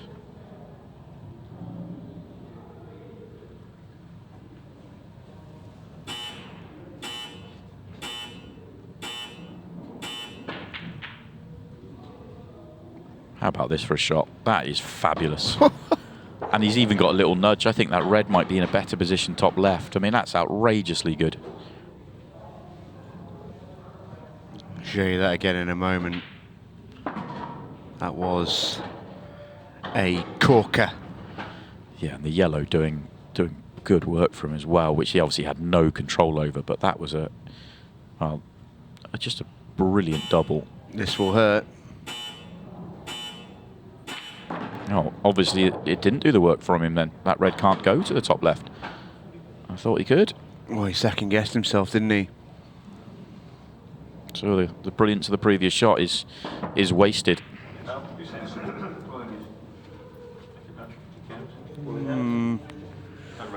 Could have come out worse for him.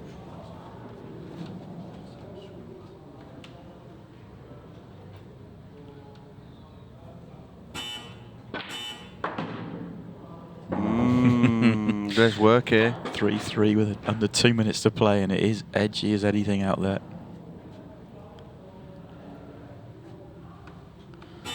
Oh, hit to make your mind up. He's got his extension. He's got his extension. He's okay. I don't love this if he's potting it and not busting out this yellow. I don't love this. No. I think he's. I mean, I'm with you. Don't You pot want it. balls on the table. Yeah, but he's not going to try and pot this one, I believe. So I think he was just didn't know. He knew he wanted to play safe. He just didn't know how to play safe, and then he's run out of time to make his mind up, basically. You have to say though, it's a good safety now, and he won't care if Andrew gets out of this as long as he doesn't pot it, because it just opens everything up for him.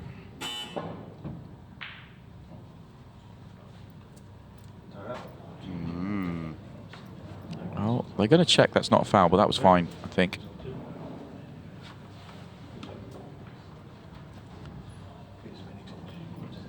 Pretty sure this is fine. And actually, Andrew's left it awkward enough. But Hitton should still be fancying taking these out. But it does make a difference whether it's a foul or not, because it's almost 100% if it's not a foul. If it is a foul and he gets cube on hand, rather. Just waiting for the referees to get a view of it to be able to see it. We'll get to see it. Yeah, coming shortly. Coming in just a sec. Here we go. Oh, we just got the thumbs up from Mark Goff. He's happy with that. It was red first. So a shot to play for Hitton.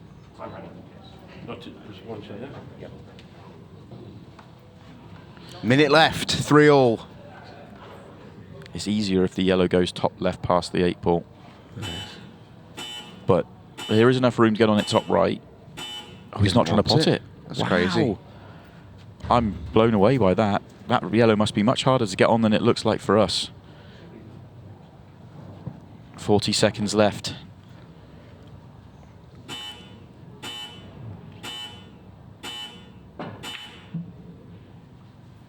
Oh, you've got to try and win it now, Hitton. You can't play safe again. That's not a terrible shot from Andrew. That just kept on running, but now Hitton's got to go and win it. 18 seconds, this has to go. Brilliant pot. 8 seconds. And Hitton knocks in the 8 ball. Job done for the Hitman, who wins through against Andrew Patchett by 4 frames to 3.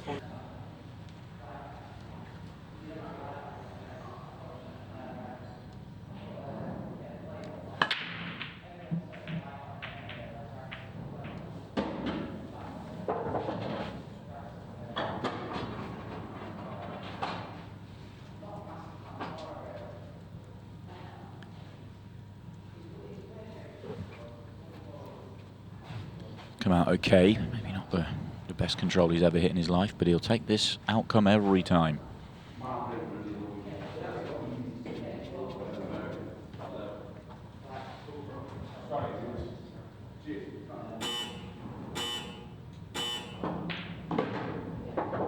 Red ball's in play. These two have had some good battles with Ultimate Pool through the first few years. Head-to-head split. Had a fair few 6-red shootouts, I think, as well along the way. It's Met in a final, of course. met in the final, which Stevie won.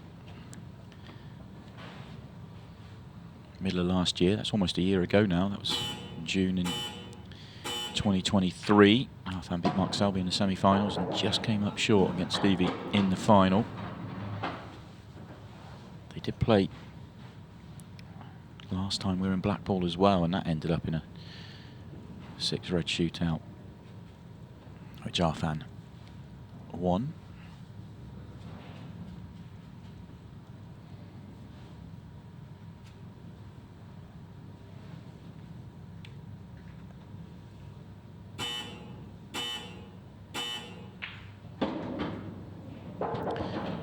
So heading towards the red nearest the right-hand cushion. Not sure what Stevie's plan is. The red just to the left of it obviously goes, so you could get behind it and from the main camera you go, I'll just drop it in the middle, but that's really difficult. You could get behind it and take it to the corner, because you don't have to do anything with the cue ball, because you've got the one down the table. The only thing you'd say is the one down the table is not the perfect last ball for the 8 ball. Now he actually has an angle here where he could move that red as well. He's got choices. I thought if he's going to move it, I would have expected him to move it a lot earlier in the visit.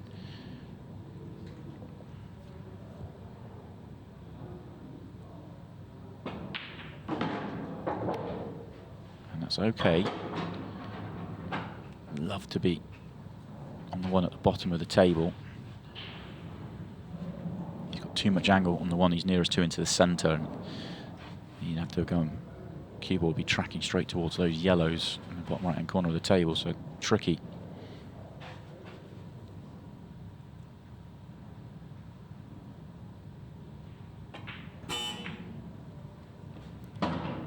Knew he was getting the cannon, just come off to the right hand side. He needed to be in the open so that he could screw past the 8-ball to take the 8-ball into the corner. It's actually really difficult now to get onto the 8-ball in any way.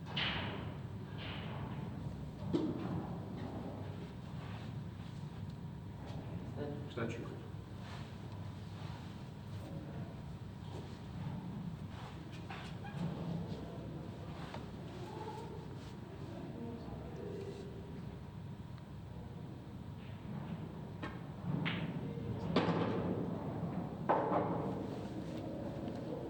Double it will be then.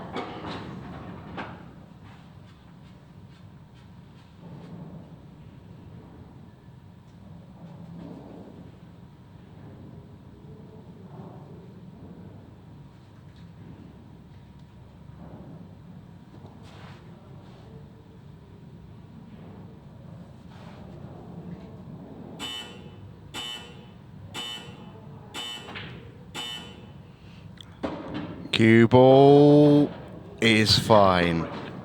He knew straight away, Stevie. He stood there and he didn't watch the 8-ball, he watched the cue ball. Despite what he was alluding to earlier with you on commentary site. Yeah, he's very, very good at managing his situations.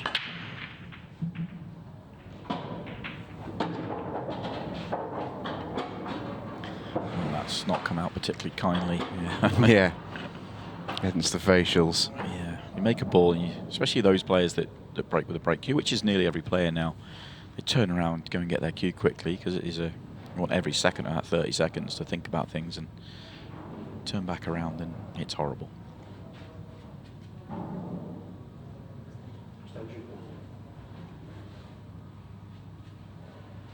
Not sure this is one to chase. I think this is going to take a little bit of working out.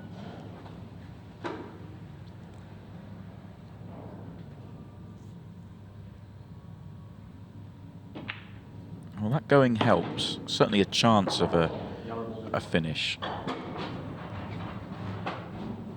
You can get to the 2 in the top of the table out the way. He's on the yellow to top right now. It's just as long as he could slide back through the gap or underneath, then it's just trying to find an angle. And there's a few ways of doing it to deal with the yellow on the left-hand side. But there's nothing that sort of screams it's absolutely certain, or it's still going to take a good shot to get a good angle and then a good shot afterwards. Well, we're not going to get that far perhaps if you can't see this yellow to right centre.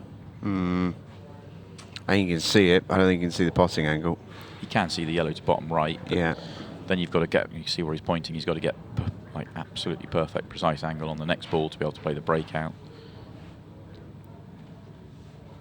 It's a tall order from here to do that.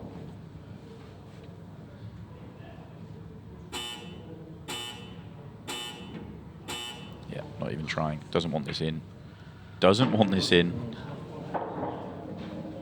Yeah. Pot and balls you don't want to, that's not good.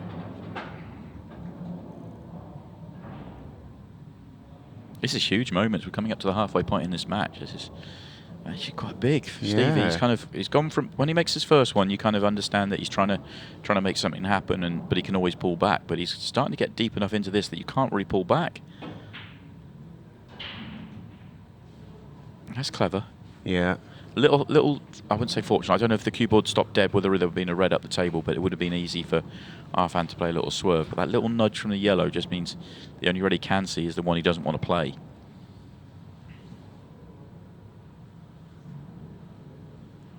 Yeah, he is such a clever player, Steve. You always feel like he's in the game. He thinks quicker than most.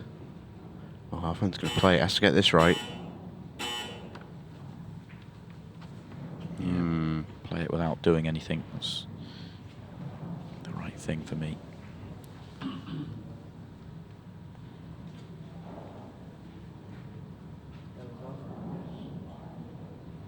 Stevie doesn't have to do anything here. He doesn't matter if he leaves Arfan with potting options on as well. I think, you know, he'd be happy to see Arfan take something on here. I think that red's difficult to break out. To keep yourself in it as long as possible. Yes, he's behind in the tactical exchange because he's only got 3 to 6 in terms of balls on the table, but they both have the same big problem. Yeah. And they're both as close to each other as in terms of working it out. And there's no reds that are good to go and play the breakout. Yeah, exactly. If there was a red over the bottom left-hand corner pocket, Stevie can't play the shot that he's just played there because it's so easy for Arfan to deal with his problem ball.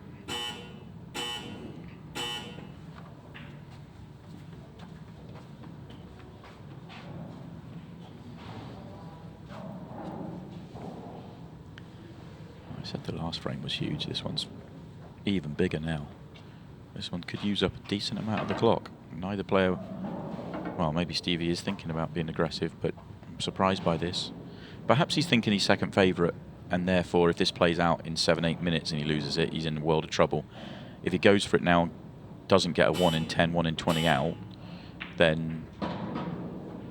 Well, does he think he can cut this yellow in and angle it in? This could be on.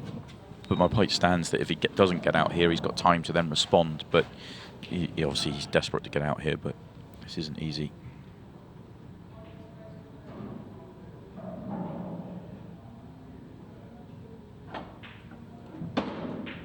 Brilliant. Oh, he's unlucky. He'll take it, but he's unlucky. That could have popped right over the middle. And he's also he's doubly unlucky as well, because I think he can still pop the yellow. If the cue ball hits the jaw, he's going to compromise position onto the 8 ball. If it just goes straight across, though, that's almost where he wants it to. I think it'll go back up on the line it's coming down. Yeah, that was the issue. He was doubly unlucky there. Yeah, he can hear the frustration.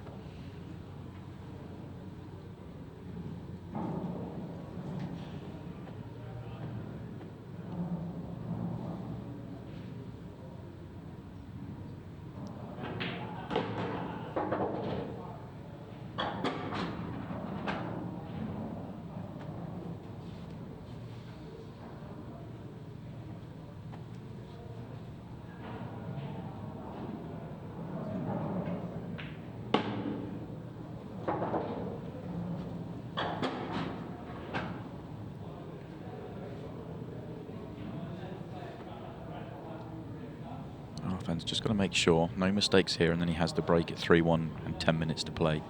Strong position.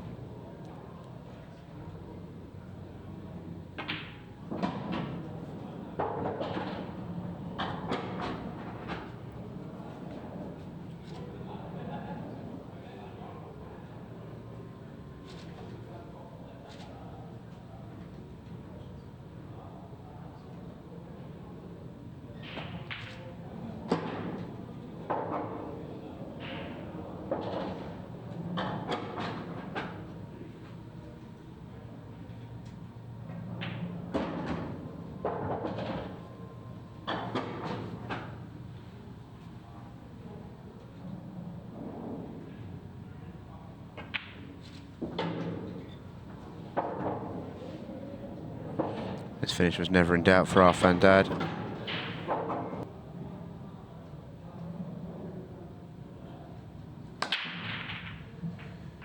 Another fabulous break from Arfan, and this time he's rewarded with a ball. We've got 6 minutes 42, so forget about the match clock right now. It's only a factor if Arfan doesn't deal with this chance right now.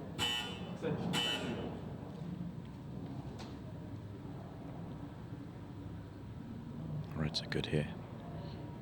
Wasn't sure if he could see one to top left. He always had the one top right. I felt like it was always going to come down to the first shot if he had to go that way, but being able to play the one top left meant he didn't have to worry about any cannons or anything tricky. He can just plot his route.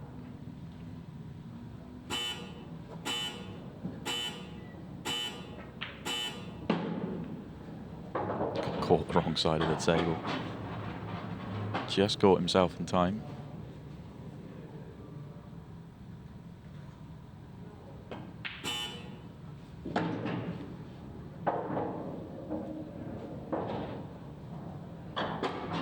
Might be tempted to leave the one down the table as my connector to the one top right, which I'd maybe have as your last ball. He's going to go across for it now. I felt it would have been easier to play this one to get onto the 8 ball, which is why I was suggesting that way round. But this shot goes right, it'll be between the 2 reds and it'll be job done anyway. That will do. Ah, that's lovely. That will do. Lovely shot. Not sure if he played the cannon, but he'll take it. Mm-hmm. Yeah, as he should.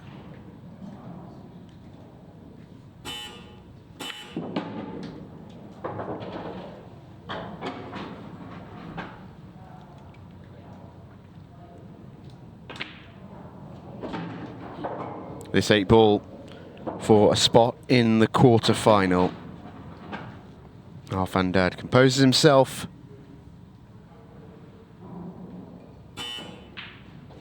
And rolls it in. Van Dad eliminates Stevie Dempsey, who I think forgot about the races there for just a second. Phil Parkin is always confident, but he is riding high with as much confidence as perhaps he's ever had, certainly in an ultimate pool event. And we talk about players potentially making their breakthrough and their step up. Maybe this is the one for Phil Parkin, but he's very, very fortunate here on the opening break. But also it's the same for Greg Batten, who's been a lot closer to winning with ultimate ball. He's been there from the start. You know, he's been through, I think, 3rd, or you know, he lost out in the Players' Championship, finished in the 3rd and 4th group last year. So that's the sort of closest he's come. But maybe it's time for Greg to make the breakthrough. Extension.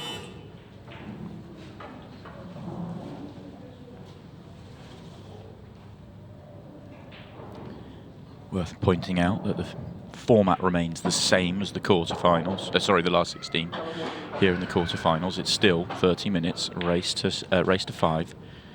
Final 10 will be played at 15. Golden breaks, golden ducks. All the bells and whistles are in play.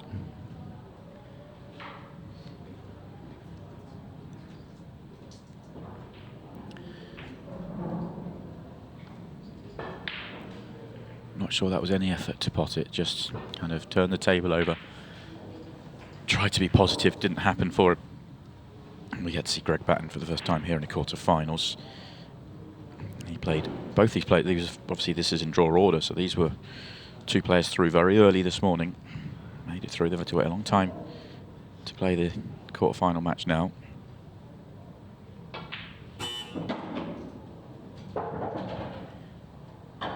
Greg would like to have got rid of the yellow as well as the red so that he could maybe then control a tactical exchange.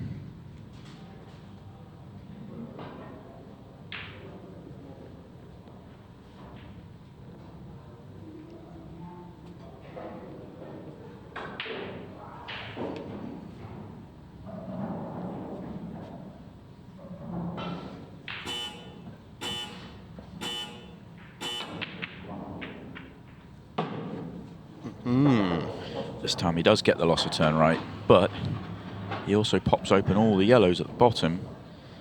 So there is a chance here for Phil Parkin. This is actually a genuine chance to go and win the frame. You have to say it's a loose shot from Greg, really.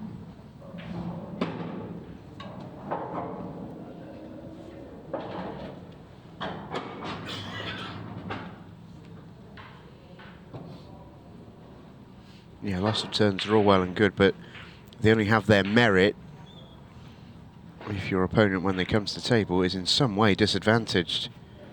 Otherwise, you might as well just missed something.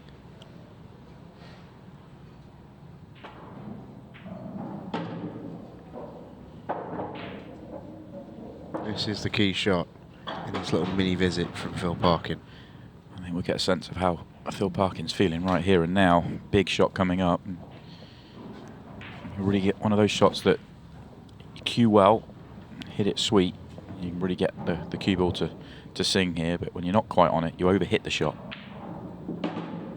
How well did he hit that? That was timed. Barely touched it. That was lovely. Feels like he's been playing really well this season, does Phil Parkin, and can't really disagree with him. Whenever I've seen him, I've been impressed.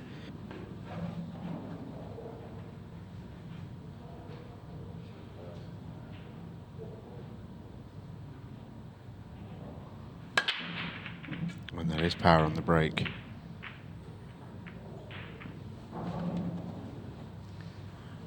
Well, it feels like frames 1 and 2, the way these have come out.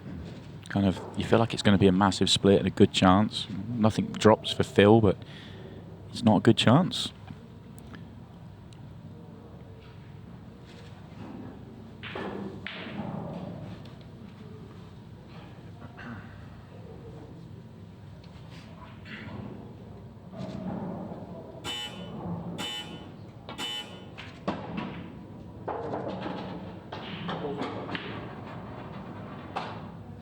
Greg trying to make it happen, going straight into the problem. Opens up a couple, but it still has one. It's gone and got himself more awkward, really. The red nearest the bottom right corner underneath the 8 ball.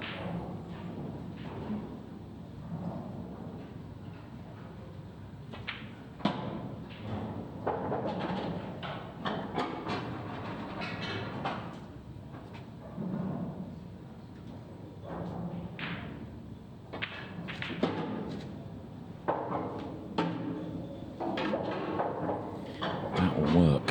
Very nice, Greg Batten.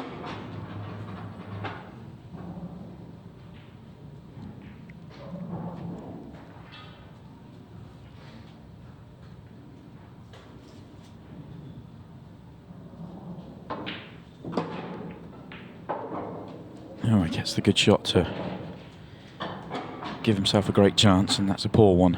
And this is a huge shot here.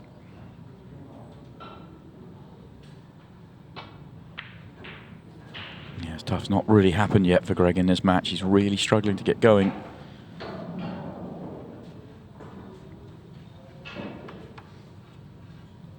Worst he started out of any of the 5 matches he's played throughout the weekend.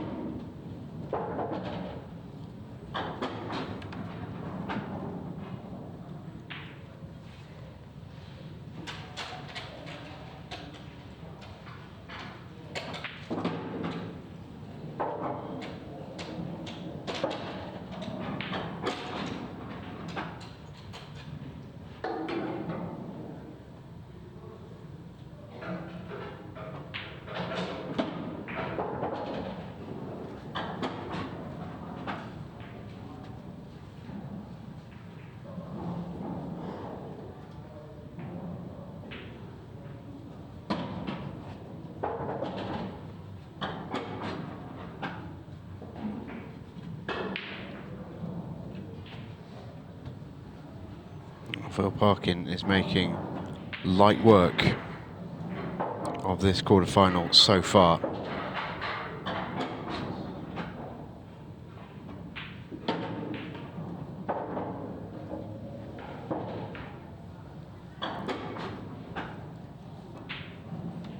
And the power leads 3 frames to 0.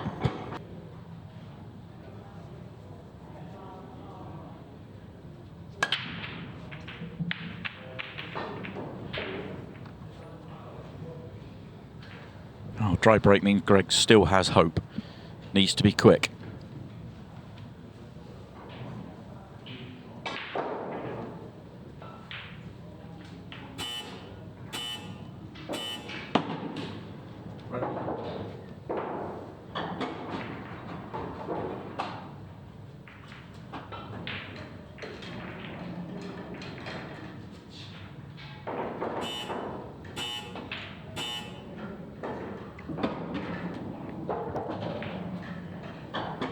Not sure you can play the reds as a plant there to the right centre. I think the yellow's in the way.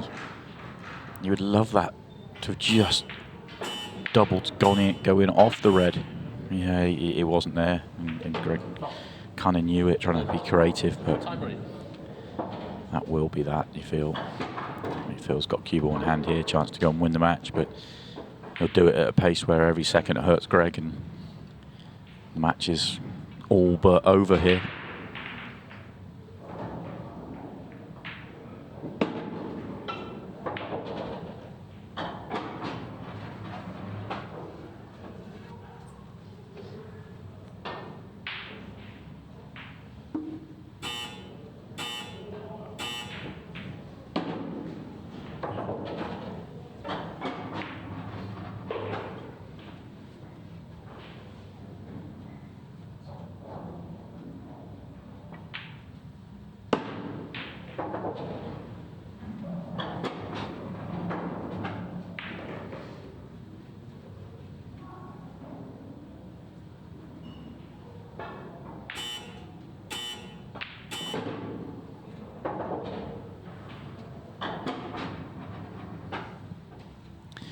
He'll probably beat the buzzer here and get himself to 5.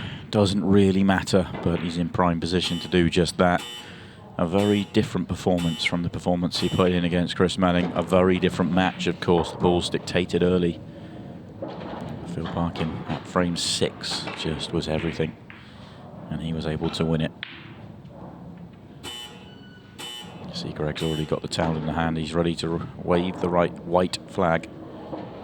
Phil Parkin is going to head into another Ultimate Pool semi-final. Already made one earlier on this season.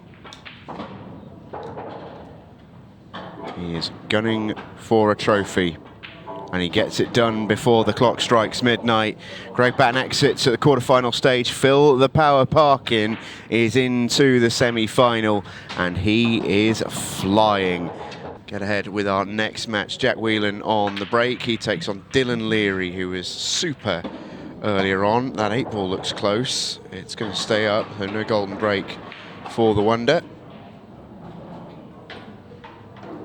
Booming break. 8-ball was nearly straight in, which you don't see all that often.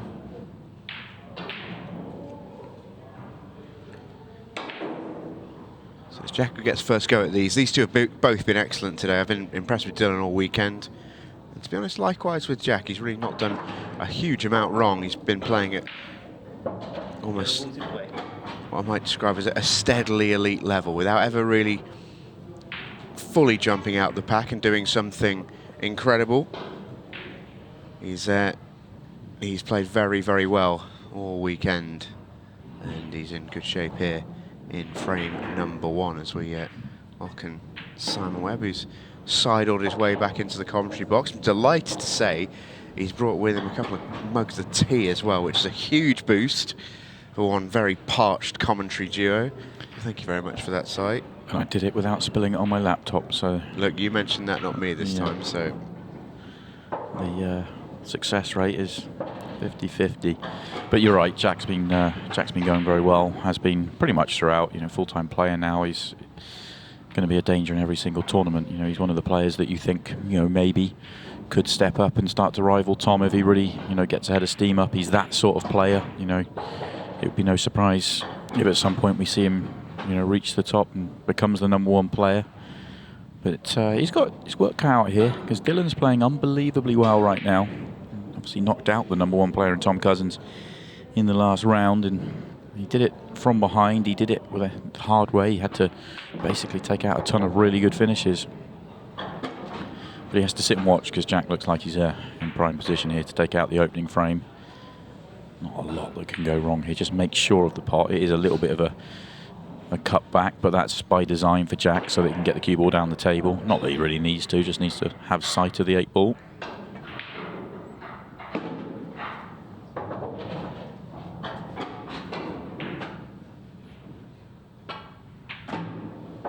And Jack Whelan does complete the job.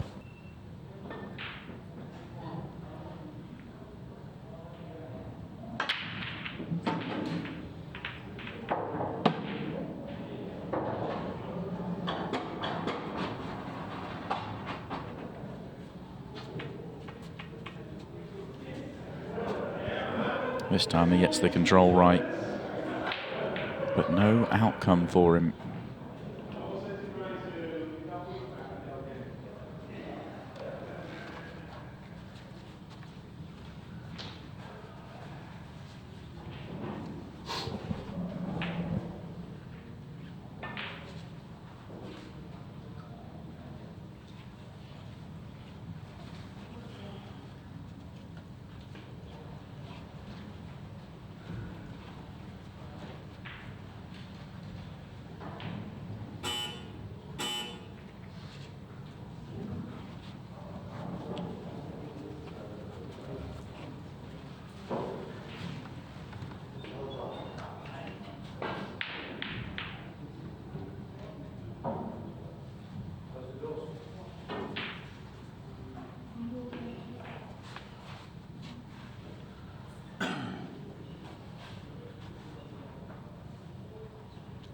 Is he taking it on? He might be.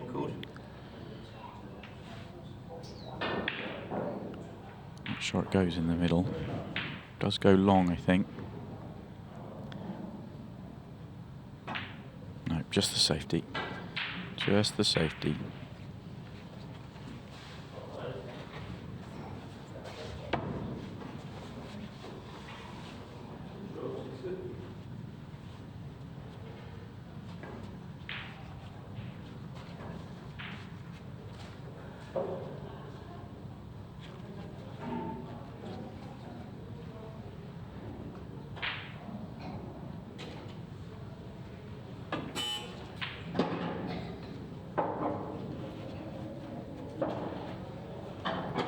Gap. And this is a decent chance now for Dylan.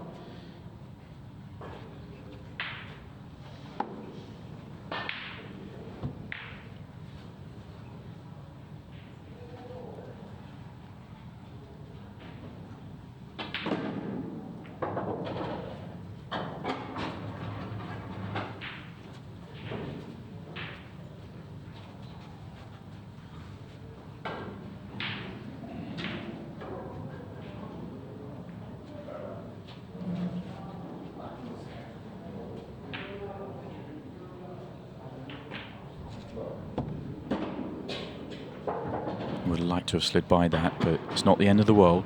A little bit off angle, so just made sure of the pot and try and reset himself again. May have to leave this red down the table as his last ball now, actually, the way these have come out. Got right centre, top left. If you go right centre and come down for the one by the hand, then you're going to have to play a really good shot to get on the one at top. So yeah, I like the way he's gone here. Especially where the 8 ball is not really a problem anywhere. Anywhere in the middle of the table is all good. He's got plenty of room to play with.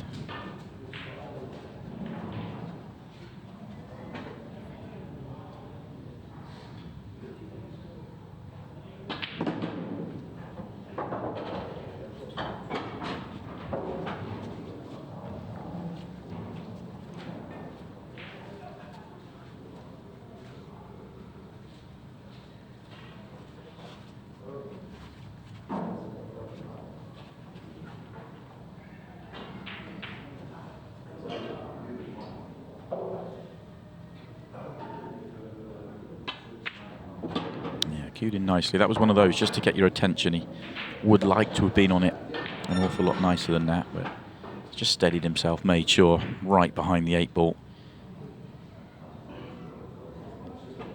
And things have just got very interesting indeed out there.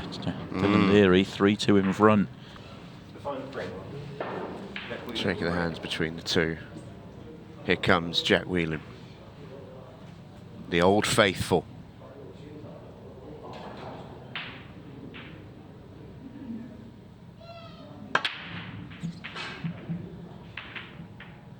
No way. Dylan Leary will get his chance to win it. Honours even then on the breaking. Big break from Dylan in the previous one that was dry. Big break from Jack that's dry. He gets his opportunity to win it. First glance, it's okay. No, it's better than that. It's better than okay. It's all there. It's hold yourself together kind of time. It's on Dylan here. Chance to get into the semi-finals of the Players' Championship is in his hands right now. Every ball is in the open.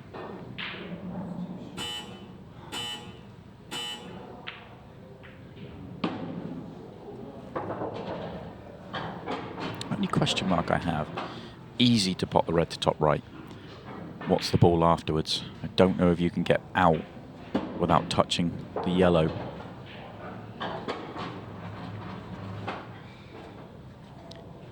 I think if he tries to screw out off the yellow, he might catch it a little thick. We'll have to find out. He's played that delightfully. Oh, it's an amazing bit of control, really. 15 seconds a shot, and he's worked that out really well. And that's very, very good from Dylan.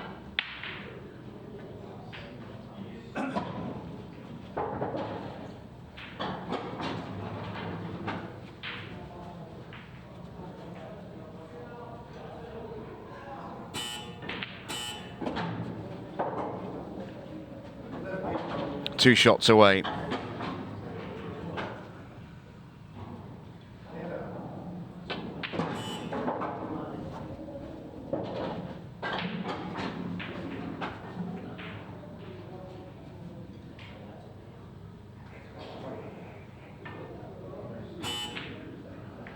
And in it rolls. Lethal Leary with a lethal finish. That match had a little bit of everything. And Jack Whelan falls at the quarter-final stage. Double check my studs, I just got to go for it. And I played a really good shot when I screwed off one of his balls to get on the ball in the middle. And that sort of just set it up nicely. It could have gone wrong. That was pleasing. And even though it was a ball over the hole and the flag straight black in the middle, I was like a bit nervy.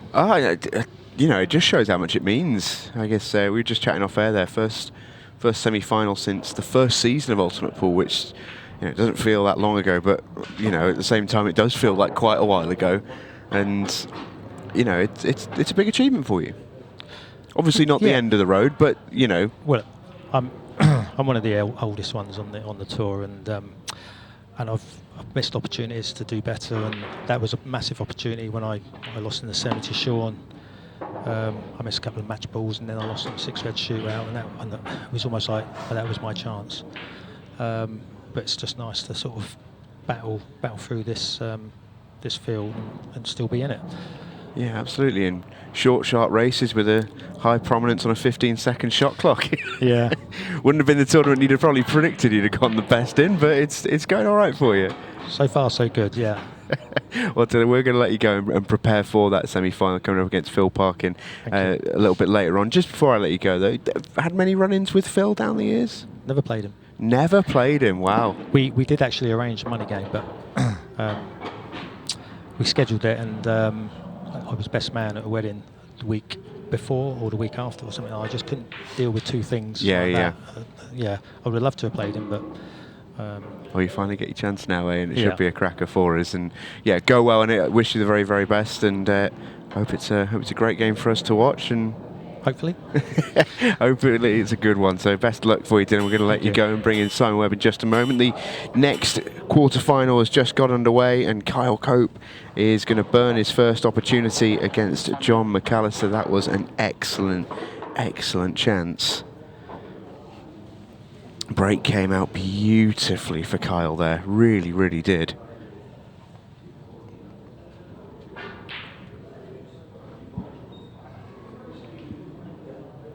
And John just has simple roll-ins now with an 8-ball waiting for him. He was excellent earlier on in his victory over Craig Waddingham. In no time at all, a 5-2 vanquishing of the Silver Sniper.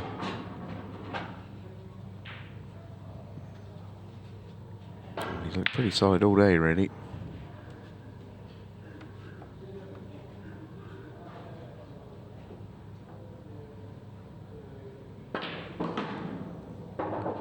Oh, cue ball. Probably a bit closer to that middle pocket than he thought it was going to be.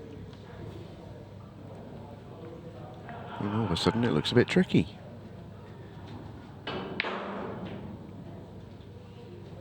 This will be a bit of a reroute for John. But now he's back on track. Yeah, very nice shot.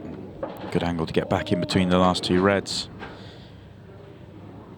John, the last player in the field that's won Ultimate Pool silverware before. At the pro level, that is. Could be a new champion this weekend.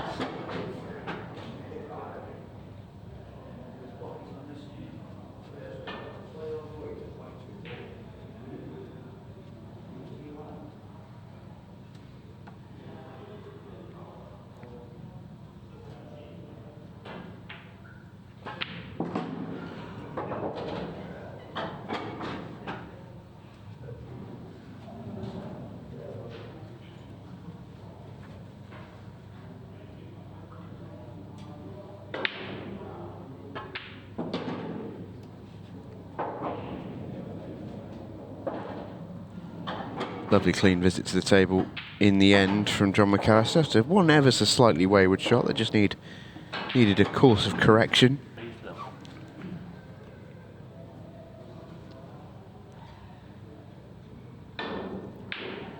uniform, like that, he'd say himself, doesn't really suit him.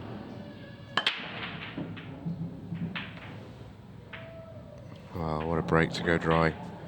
Kyle Cope will get an opportunity, and it's a pretty presentable one. His last, well, the last ball rolling down the table. It's just gone that half a turn too far, and it's made both colour sets horrible.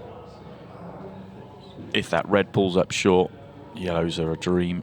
It could even have gone reds. And it's so poor that he didn't have another shot on. He's just decided to play safe. That a little bit unfortunate for Kyle in terms of maybe could have had better, but you have to say John hit the break well enough to deserve to make a ball as well.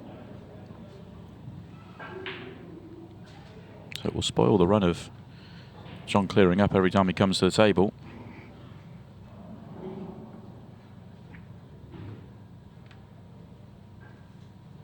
He sort of referenced it in his interview, though, after the last 16, that he's kind of prepared for the fact that it's not always going to come out with a chance to go, and he's prepared to pull back if required.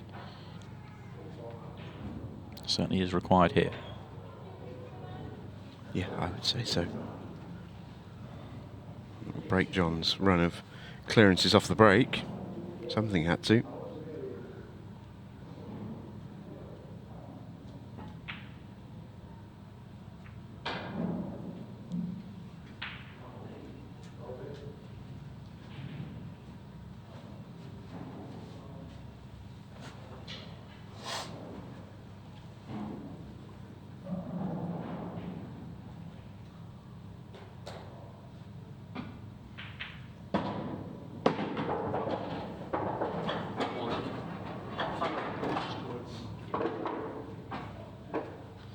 Disaster.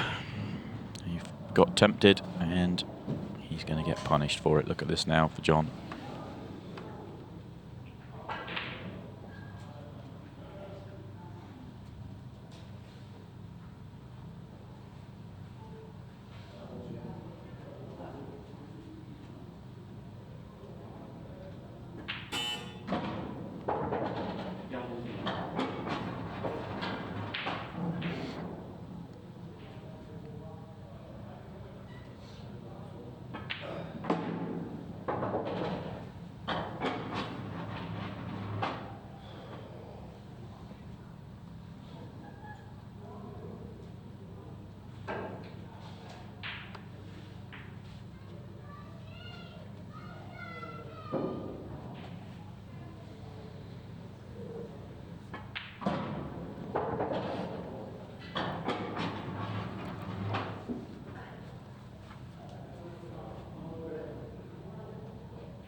It's very machine-like, isn't it, from John? It's just the chances there, right?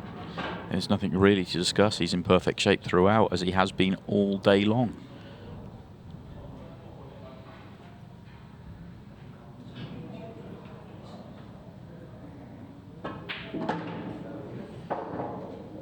Pretty relentless from John McAllister.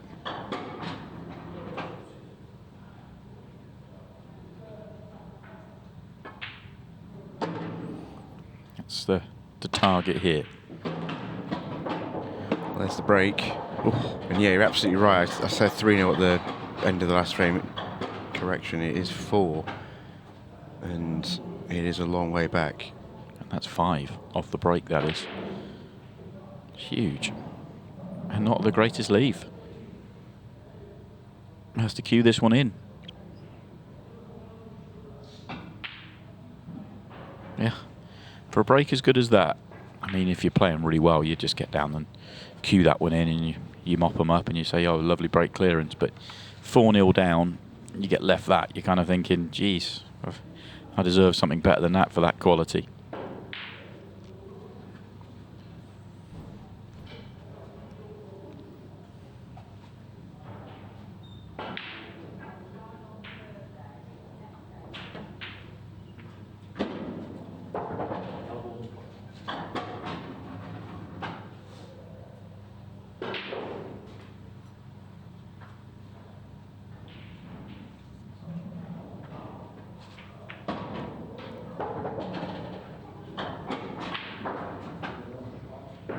Well, this is only just going to tick into the second half of the match. And John's going to wrap this match up in the next minute or so.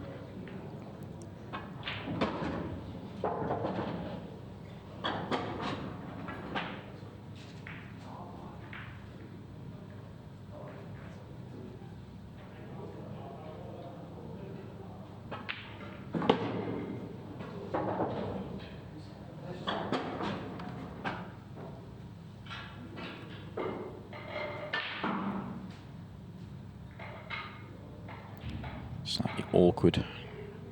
8-ball stops him putting his hand where he wants to. Doesn't change anything. No, it's not. It's not in doubt at this stage.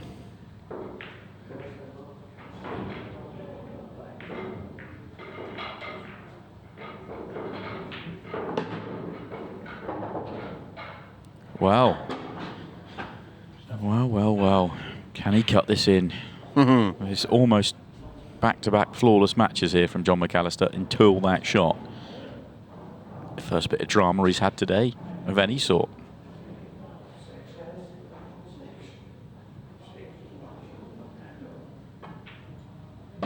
Never in doubt.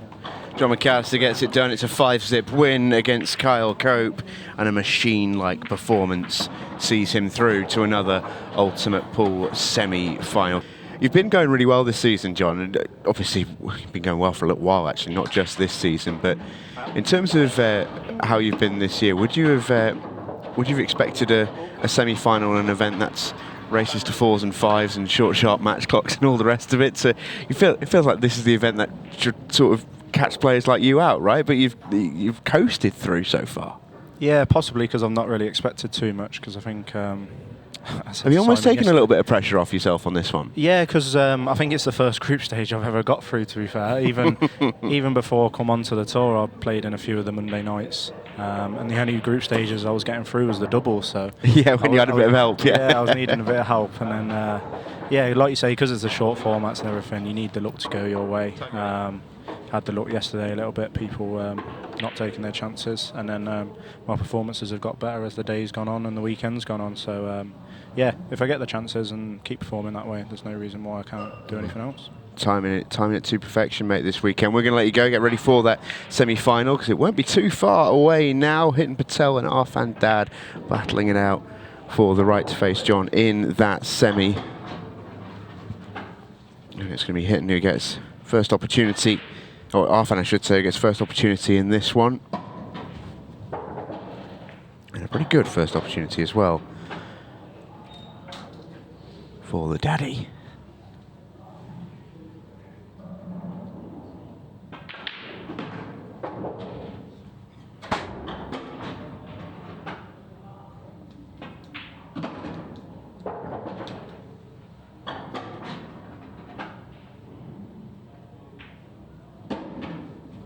Won't be missing this first chance, will Arfan.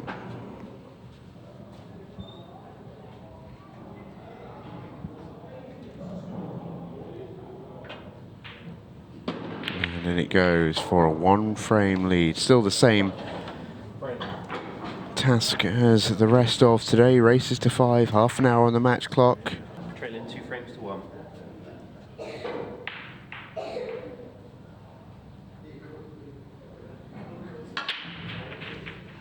Well, a complete miss-hit from Hitting Patel. But how often does the miss-hit break work out well? This is perfect. Caught the front ball, half ball.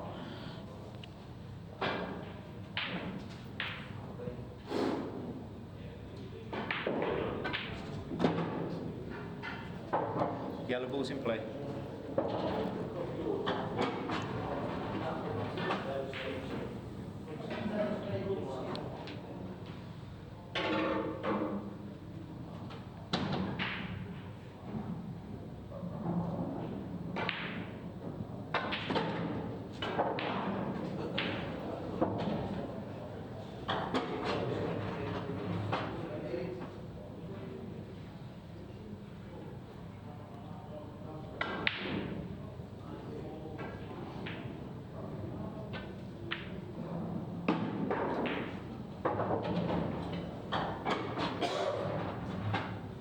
Left quite a lot of angle on this yellow. I don't know if he can just check it up enough to play the can. I don't think he needs to, but those two reds together are just slightly awkward.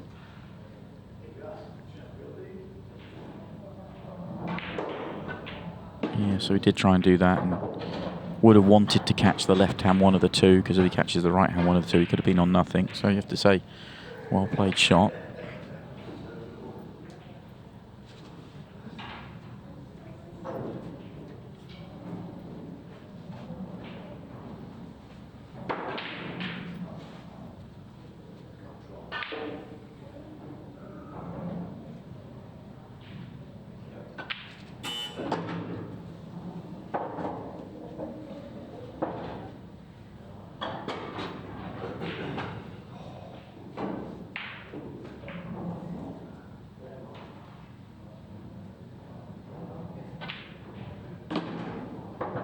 Just going to that one a touch too much.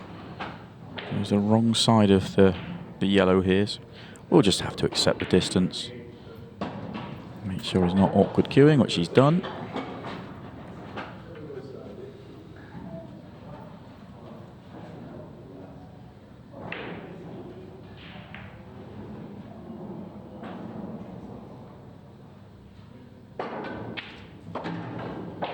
Never in doubt.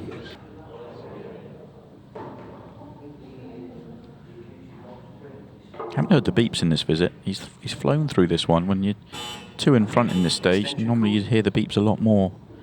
You just heard him there, and he's called his extension because of it.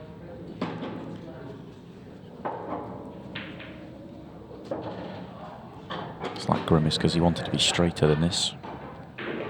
Still fancy him to make it, but cue ball's just going away.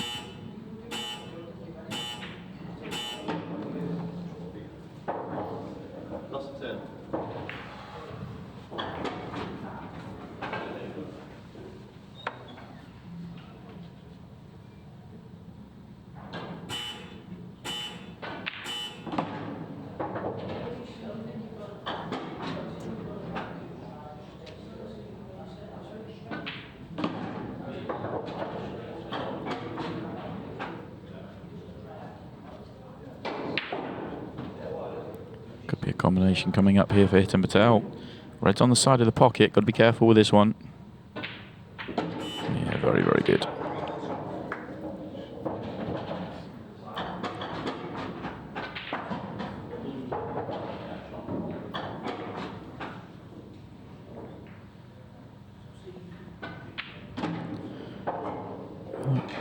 Two shots ago, he just underhit it. Wanted to be straight in right centre. Means the cue ball's just moving here. That little flick really helped. Keeps him absolutely in line. He would have been a little trickier on it if it wasn't for it, but very good counter, and a very good counter and a quick pace as well. That's a bit more like it. Desperate for a ball. Desperate. Extension called. And that should be that. If our fan Dad can get it done here.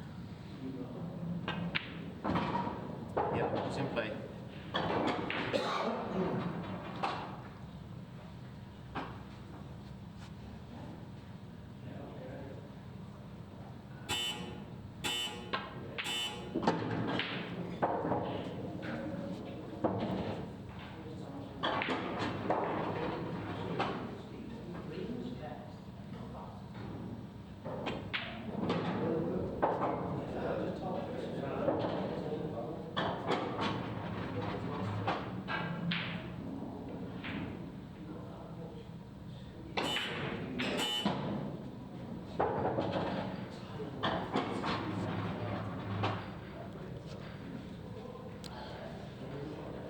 What's his angle like? I feel like the red plays big. If he rolls this in for a drop in the middle, the red in the triangle area plays big. So just manipulated it enough, forced an angle to get onto it into the corner. Just makes the next shot a little bit easier.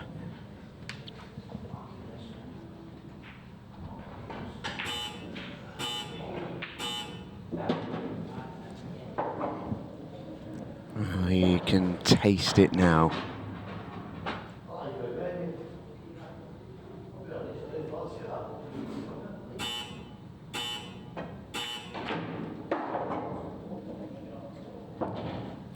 between everything. He's probably gone just a roll far enough to actually be comfortable to the middle pocket. For the semi-final, the daddy's cool and he is clinical. Hitton Patel exits at the quarterfinal stage, and our fan dad rumbles on in to another ultimate pool semi-final where he will take on John McAllister as Phil Parkin breaks off in our first semi-final. The rules stay the same. It's still a 30-minute match clock. It's still a race to 5. Phil Parkin with the opening break, and he struck them pretty nicely as well. Plenty of power, a little bit, and I say little bit, probably a lot. Lucky with the cue ball ricocheting off that middle jaw. And it's not a bad lie for the power here. Very presentable opportunity, in fact. First shot was the toughest, and that may be, even at this early stage, something of a frame winner. We've seen 2 different games from Phil so far today. He came out on the right side of an absolute dish fest involving he and Chris Meling earlier on.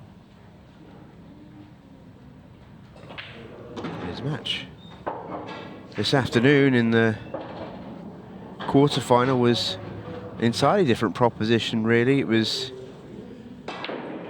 tough and it was scratchy. 5-2 win over Greg Batten. It was just a case of getting through. Sometimes that is the key. Can't always play your best ball. Just heard from our fan there. He feels like he's already been able to play his best stuff today, but he's got through 2 big matches and just got to win the moments, and Orphan's done that today very, very well indeed. Phil is a touch awkward here. Just wants to leave himself a nice line for the red to the left middle as his last ball. I think he's going to have to settle for going through a gap, which isn't necessarily the end of the world, but oh, he's gone for the double. I'm amazed at that. He's made it. Obviously didn't feel like he could hold the cue ball. This is where I thought he'd want to end up, but he obviously felt like he couldn't get there. It's a bit of a champagne finish from Phil Parkin, who's going to get out and going to put the 1 next to his name on the scoreboard. Oh, I didn't see that coming. Yeah, it was brilliant. He couldn't put that back into the corner and hold in any way, and you know, he's very good at evaluating, you know, kind of all, like, ruling out the options. Okay, I can't do that, so right, I've got to find something else. And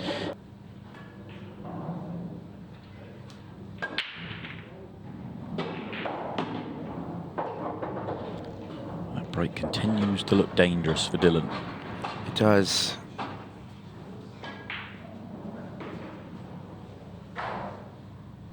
Getting good splits with it as well, which for a cut break isn't always a guarantee.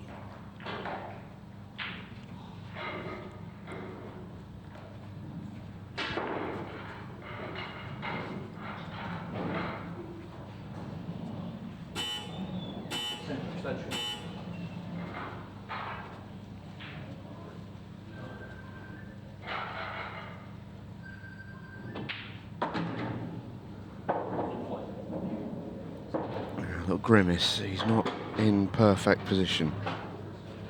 There might have been a mobile phone going off on his backswing there, and I think that may be why he just looked away. But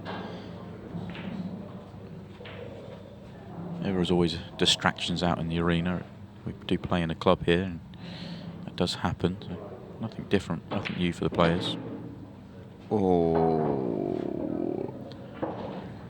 Well, can he still play that yellow, or is he dead in the water? I think he might have had a bit of a nudge here, you know.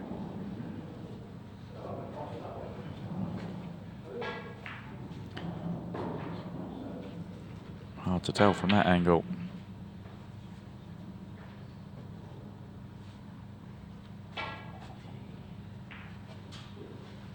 Even if he makes it, cue ball is doing some miles. He's made it. How's the line? There's the line. Well, Phil running aground in the last frame. Dylan runs aground in this one. Started with 2 breaks and run. And now, well, we have 2 counter clearances.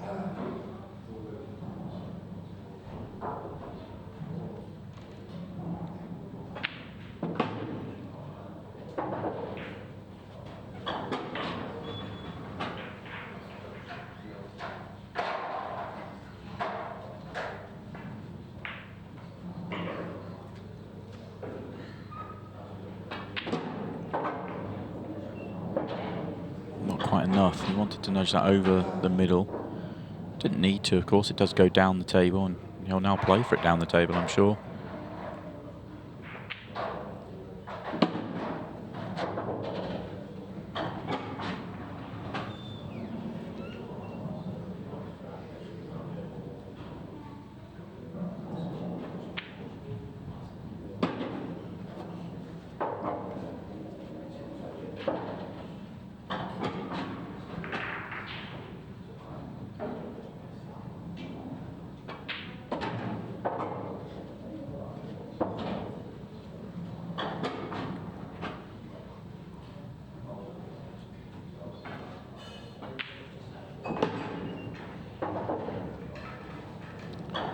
Well, back and forth we go. Phil Parkin breaks and runs. Dylan Leary breaks and runs. Phil Parkin breaks down. Dylan clears. Dylan breaks down. Phil clears. I think Phil can probably still reasonably expect to get to 5. Oh, especially wow. if he's going to make shots like that. Wow. What a time in the match to pull out a fluke like that. He's trying to take a few things away from hitting Patel with a shot like that. That was outrageous. He's still got to find something here, though. Nothing obviously on. That double, I'm not sure, was really that on. And Dylan should level here. Every shot at this stage in a semi-final isn't easy. And Yeah. that's why he's choosing to wait. I think that's a mistake for me. I think you've got to take that shot on. And the reason I say you've got to take that shot on is because he needs to leave as much time in this clock as possible. Doesn't want to give Phil the chance to kick at it either. And okay, so he's going to get cue ball in hand, but the quicker he can finish these, the better, because it's Phil Parkin's break next. So he has to leave enough time for there to be 2 clearances from the break. He has to kind of leave one for Phil to have one and have time to respond. He can't run the clock down.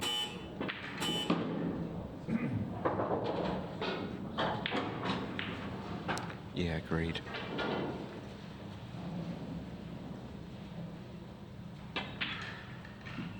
Oh, that was edgy. That was edgy. He's missed so little this weekend. Just a couple creeping in this match, and that's it. Phil overcuts, Dylan gets away with it. Phil's was a much tougher shot. Still fancied him for it, mind. Oh, it's nervy out there. Really is. You can feel it. Both players are struggling. And that is just what semi-finals are about sometimes. Who can endure? Who can withstand that own personal pressure? Thought he might try and find a way to just bump the 8 ball, but it's not worth the risk now.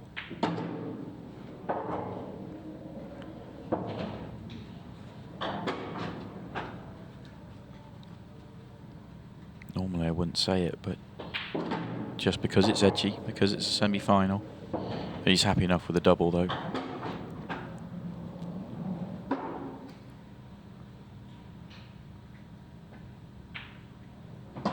Well, he couldn't be better on it. How do you like these? 2.5 minutes to play in the semi. The double for 3 each.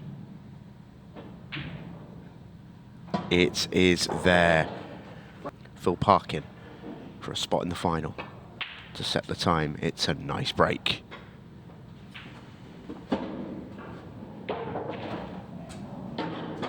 He's flying. Yeah, just a little awkward.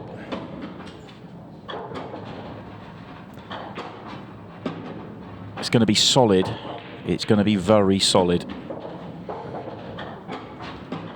He's got to be happy with that. He's got to be happy with that. For a spot in the final, Dylan Leary has to beat 22.36. That is a nice break, and now he's got to go. It's doable.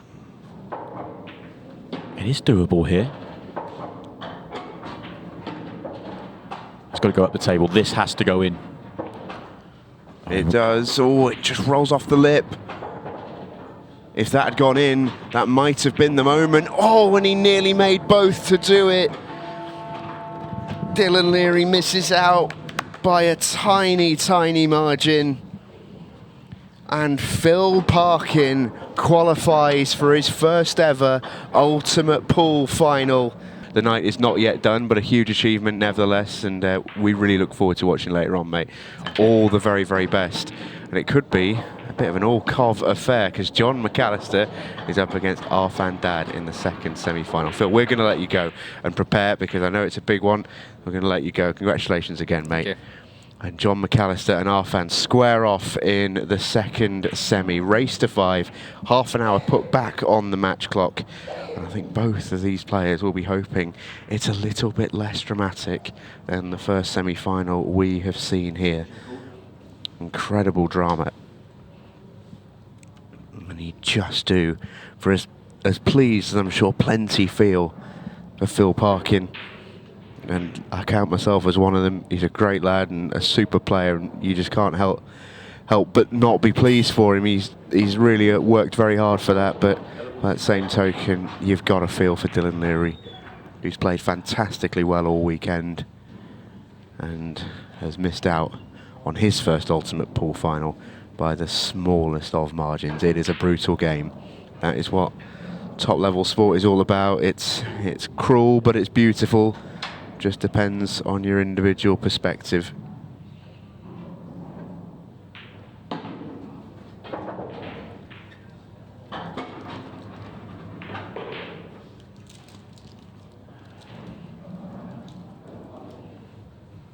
John McAllister with first visit in this second semi-final. He has been pretty relentless today, would be how I'd describe him. Probably pound for pound, every performance considered the player of the day so far. Faultless against Waddingham earlier on, faultless again against Kyle Cope. And he is the only one of our 4 semi-finalists who has won Ultimate Pool Gold. He is a former world champion. And I just wonder, as Simon Webb sidles back into the commentary booth with me, cup of tea in hand, I just wonder if that experience, because I think what we saw in the first semi-final was 2 players who've not been in an Ultimate Pool final, and they were so desperate to make it.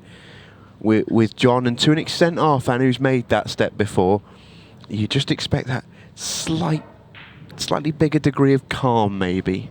Yeah, it's not, absolutely. It means everything still for John, but he's been there before. He's won many, many professional titles. He's won 2 Ultimate Pool titles. He's won world title. You know, he's won everywhere he's been throughout his whole career, junior ranks and everything else. He really is a relentless winner, and this is just another semi-final for him. That's the way he's approaching it, as much as he wants to win.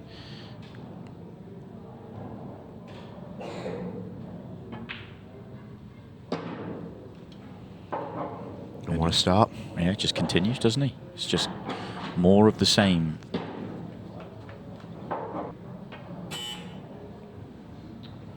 Well, he didn't try and play into it. He was trying to hold. So it was the previous shot where it looked like he put the cue ball where he wanted to. He didn't. He wanted to be much straighter so he could just come across to the left-hand side and have the red to bottom left and then play red right centre.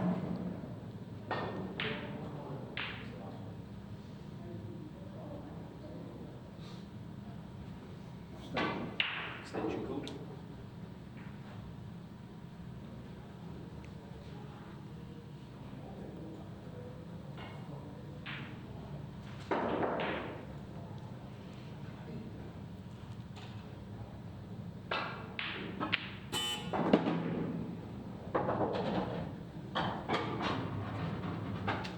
Oh, nice shot from John. Gets that one out of the way. Everything else now goes. Just has to pick his route.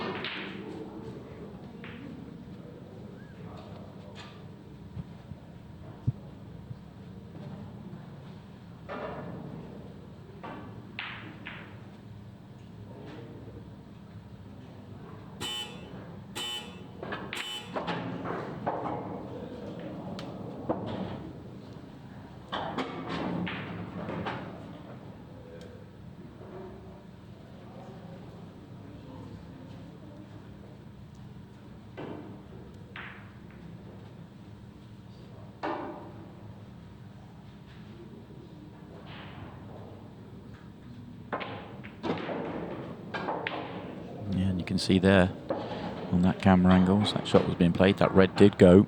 So you have to say, from our fans' perspective, it was a really good opportunity.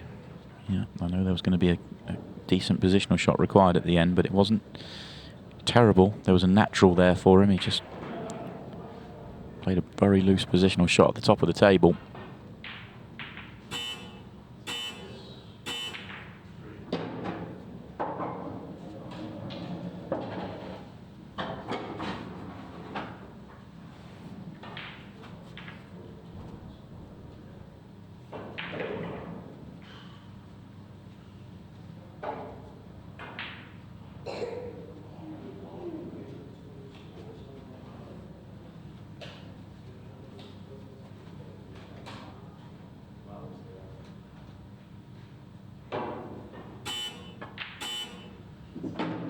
Bit of a surprise, really, to see John end up having to take that one into the corner. It did go in the centre comfortably, but no dramas with it whatsoever.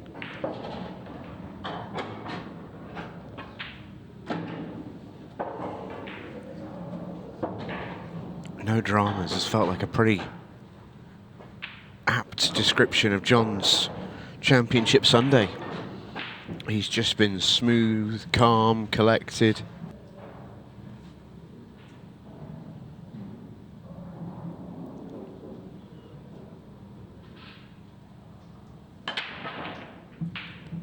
Not the best of explosions for him, and it's going to be dry, so is there going to be late drama here?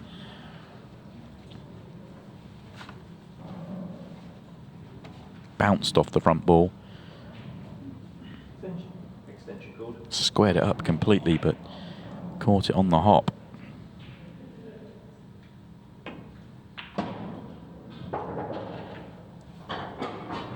Red ball's in play.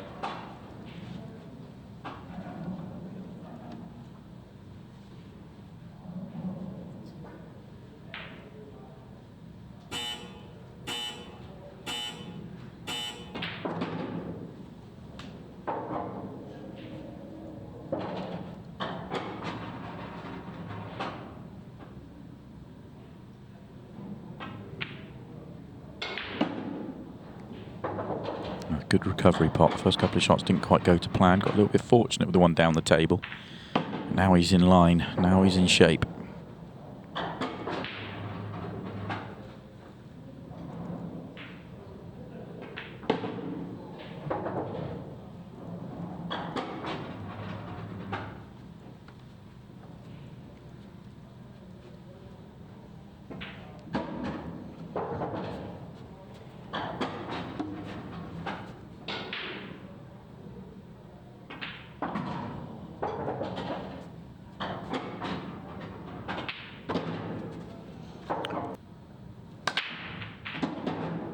Oh, it might have to be Oki ball.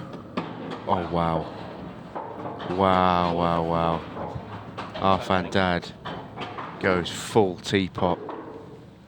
And, I mean, that's brutal. It is tough, and the breaks really hurt him in this match. It's not as though John's been flying with his break. He's had the same issues as well, but that final bit of punishment there for our fan, that's two dry and an in-off on the trot.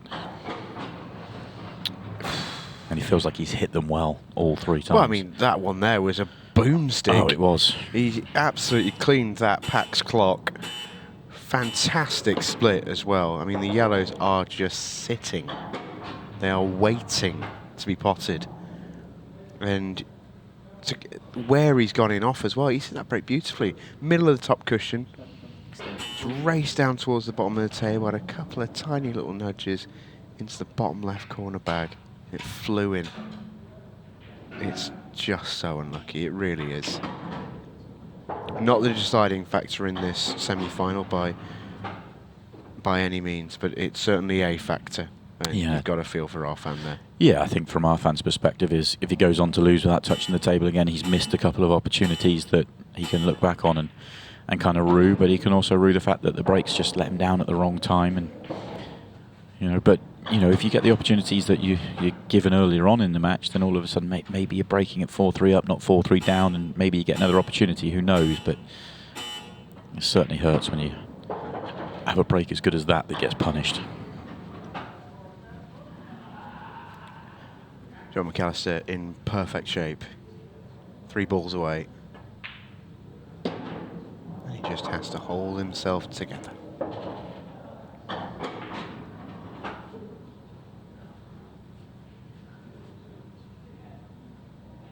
Just a change of mind there. He thought about rolling through for the 8 ball in one of the middles, I think, but just stuns up for the one into the bottom right corner. So this 8 ball for another ultimate pool final for John McAllister.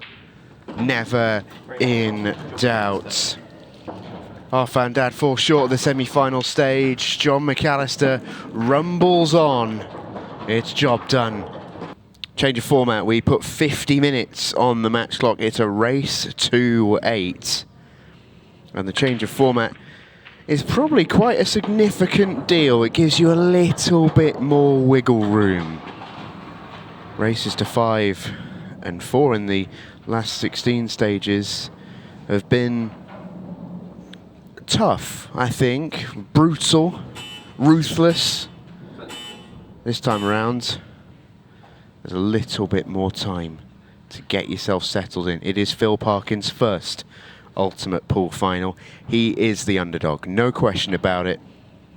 But he knows, underdog or not, he's very capable of taking down this title. He's in good form.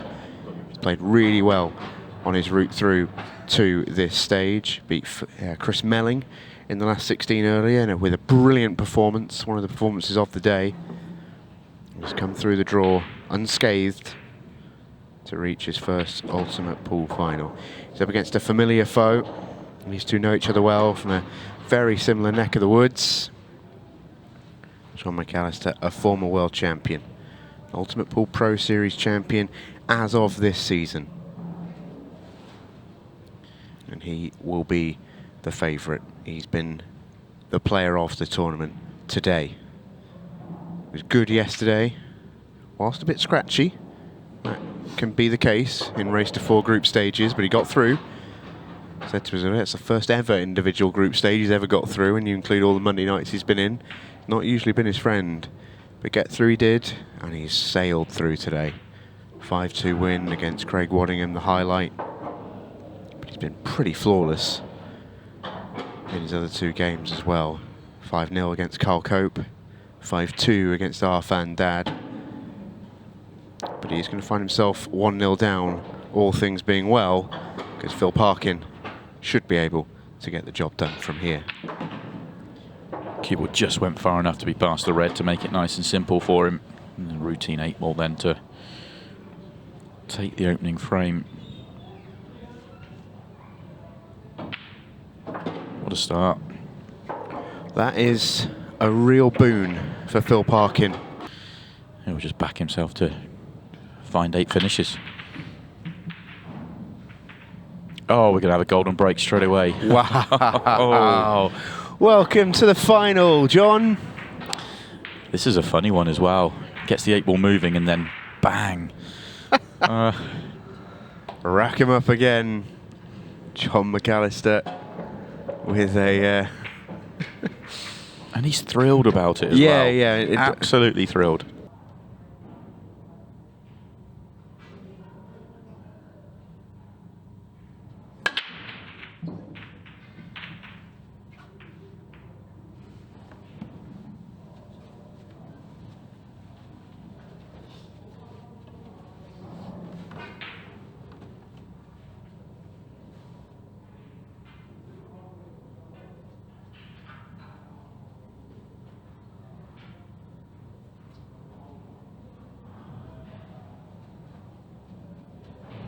Extension called.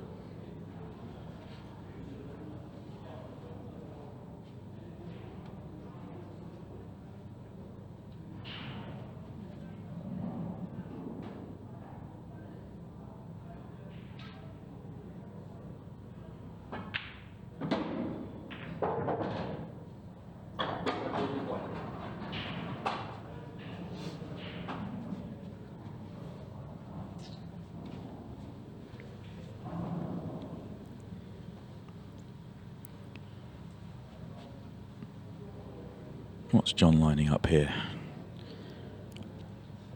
He's lining up the 3 ball. This is ambitious, although he's expecting to cause a major problem for yellows if it doesn't work. Yeah, it didn't work.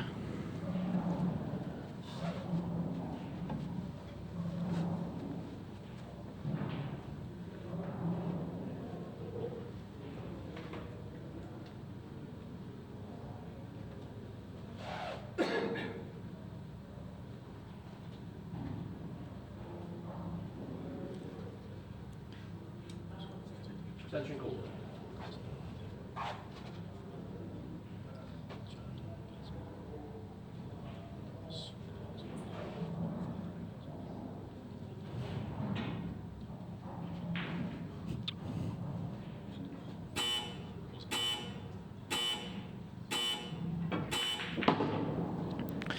Well, it was a clever shot from Phil, but you're asking a lot to land on the next ball there. Even if you can see the yellow to top left, you're not going to be on it unless you get out into the middle of the table. So that was a very ambitious shot.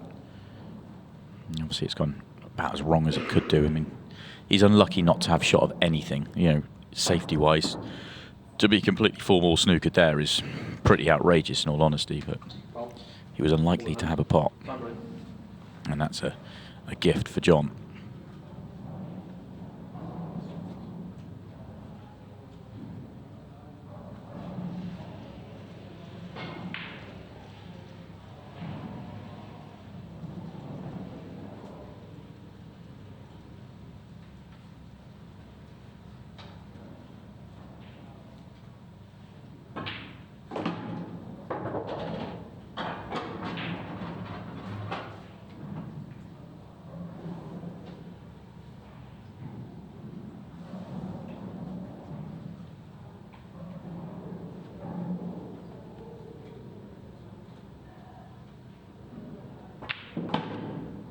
Big opportunity then for John to take the first one against the breaker. Good angle hit just to come across the top of the red. Just don't leave yourself straight. Will want a good angle on his last ball to get nicely on the 8 ball.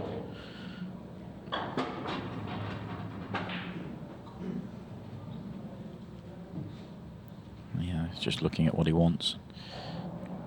Right hand side is straight. On the red to bottom left is the plan for the last ball. And you just stun behind it. To get there, you want to be nicely, pretty much straight in on the next one to left centre. Needs to go. Yeah, no, he got there. Got there nicely.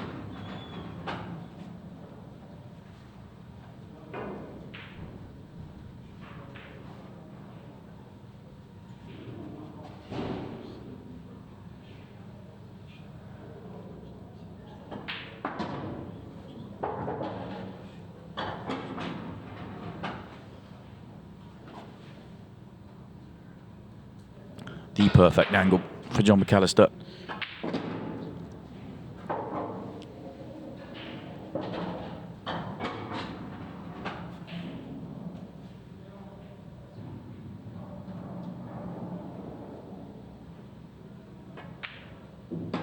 And it goes.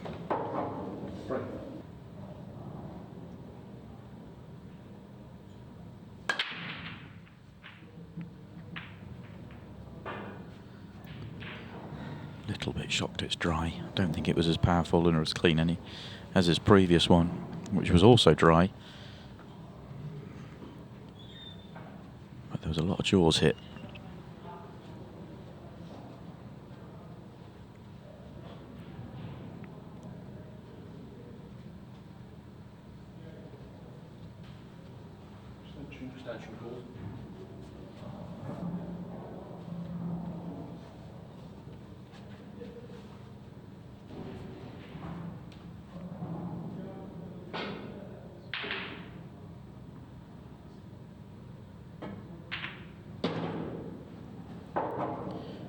Good opener from John.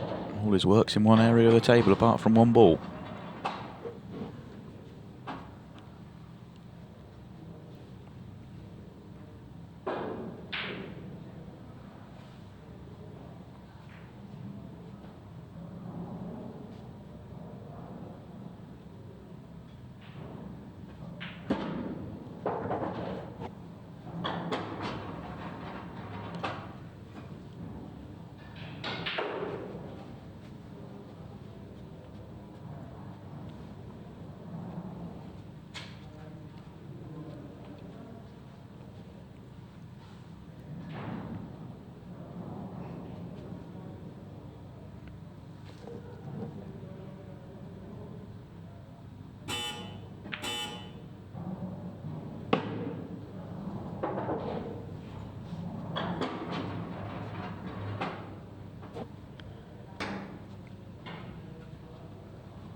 Yeah, just working out. You could come back across and play the plant, but if he doesn't get straight on it, then the cue ball could come away. You'd almost want to be absolutely straight. You take him back to back, and then red bottom left becomes your last ball. That's why he's looking to see whether it's worth just dropping this in and get short or straight on the red to bottom left. Makes it a little bit cleaner. Might have come a turn too far. Difficult to tell from where we are, but might be absolutely perfect. He doesn't want to be past the straight because then he's kind of getting close to his next ball.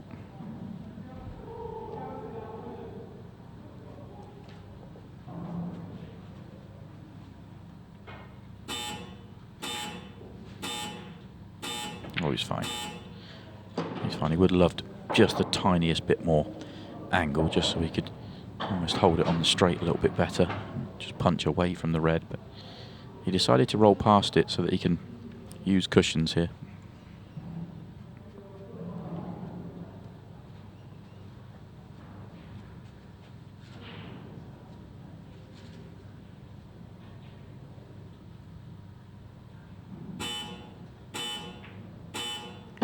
In the end, he decided not to do anything, just drop it in.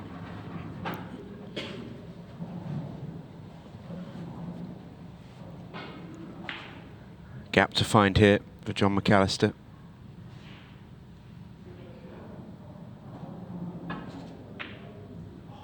There's a gap to find. And that is the first big mistake of the day, Yeah, it for is. John McAllister. It really is. I mean, that's staggering, really. I was a little bit surprised he didn't try and get across the left-hand side, but when you look at what he left himself, and he's such a big believer in that kind of leaving yourself the right line. If he makes the pot in the centre of the pocket, the gap is ginormous, but he nearly missed the pot, and that's why he's in this position. Can he recover? He's close. Wasn't far away. Well, Phil Parkin, this feels like a big frame to pinch. Massive moment in the match.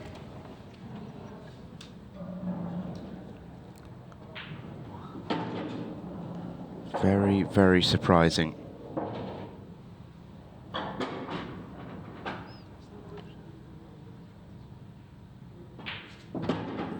Just do not expect it with how good he's been today. A moment like that. And the difference is huge. You know, you're looking at 6-3 versus 5-4. 6-3, you've almost got one hand on that bit of gold. But now Phil Parkin's going to keep touch. Yeah, not just 6-3, but 6-3 and having the next break as well. The opportunity then to go 7-3.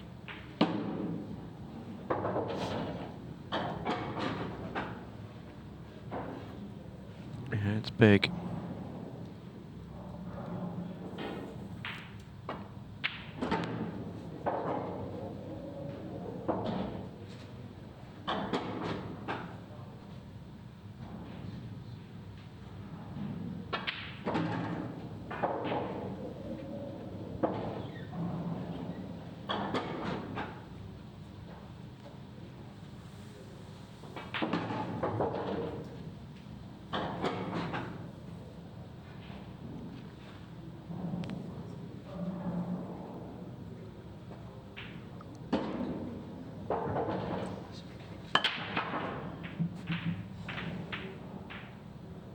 this time.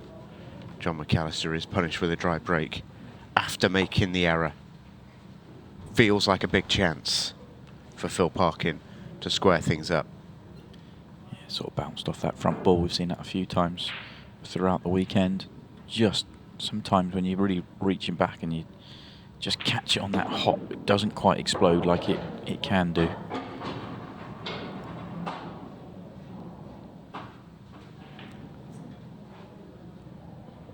Yeah, starting to turn his attention to the 8 ball, which is seriously well guarded.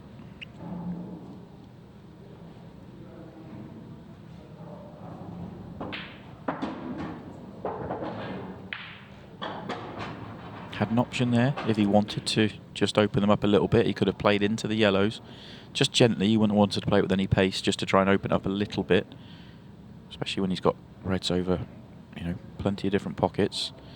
Decided against it. I don't think there's a place on the table you can land at the moment and pot that 8 ball. Well, you saw him look straight away. That is... Oh, it's okay. Is the red to top right? See where the red is nearest the top right-hand corner pocket? He had a look at that gap. Is there a gap from there to the potting angle? Oh, just possibly. to the left of it? That is the only place. But the gap is tiny. So you'd only play for that if you had the perfect ball to do it.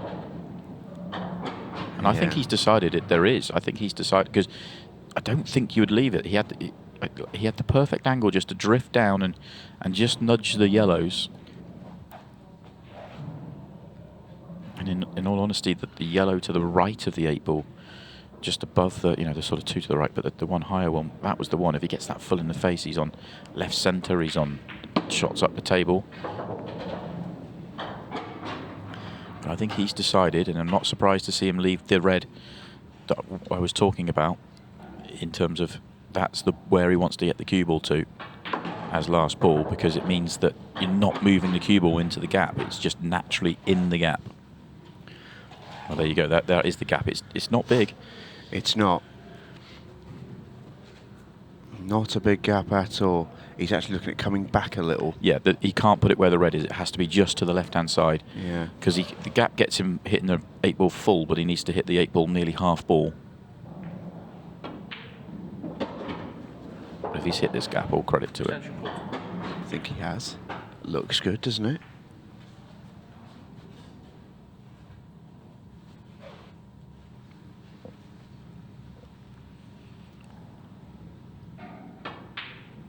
What an out from Phil Parkin. Fair play. And we go 6-all in the Players' Championship final.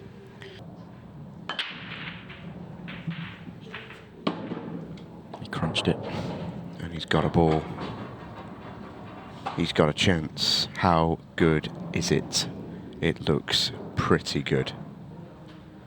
Difference between this break and the previous one that John hit was that smoother.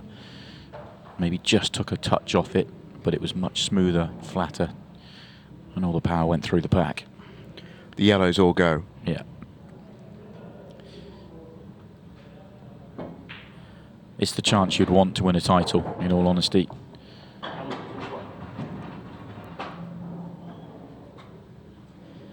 Not the greatest of first shots. I think, is he just off straight the wrong way? He'd love to get rid of the one nearest the cushion on the left-hand side. Oh, he had just enough, pinched the pocket. Might have come back too far, though. If he has, then there's work here. But if he's on it, it's sort of, that's the work done. He just has to get back past the yellow, and then you're in great shape. Yeah, he was okay. It's always more nervous watching than playing. Just took a look over to the John McAllister camp there. And let's just say the posture is very upright and tense. John, though, as ever, smooth and composed. 4 balls away, all in the open. The writing may be on the wall. The name may be on the trophy. Surprised he left the yellow at the top of the table. Felt he wasn't quite on it correctly. Maybe just the tiniest bit of hope for Phil, but it's very tiny. This isn't too taxing for John, just the situation.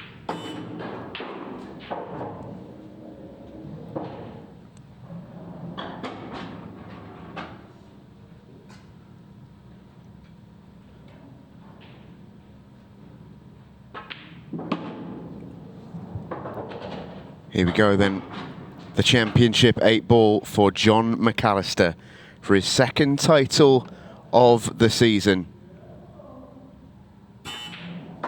In it flies. He's done it again. Fabulous tournament from Phil Parkin, who is a gallant runner-up. But your champion taking home that trophy very, very shortly indeed is John McAllister, who can celebrate with his family. Lovely moment for him, and will be presenting the trophy when we return. Bringing tournament director Lee Grout to make the presentations. Your champion is John McAllister.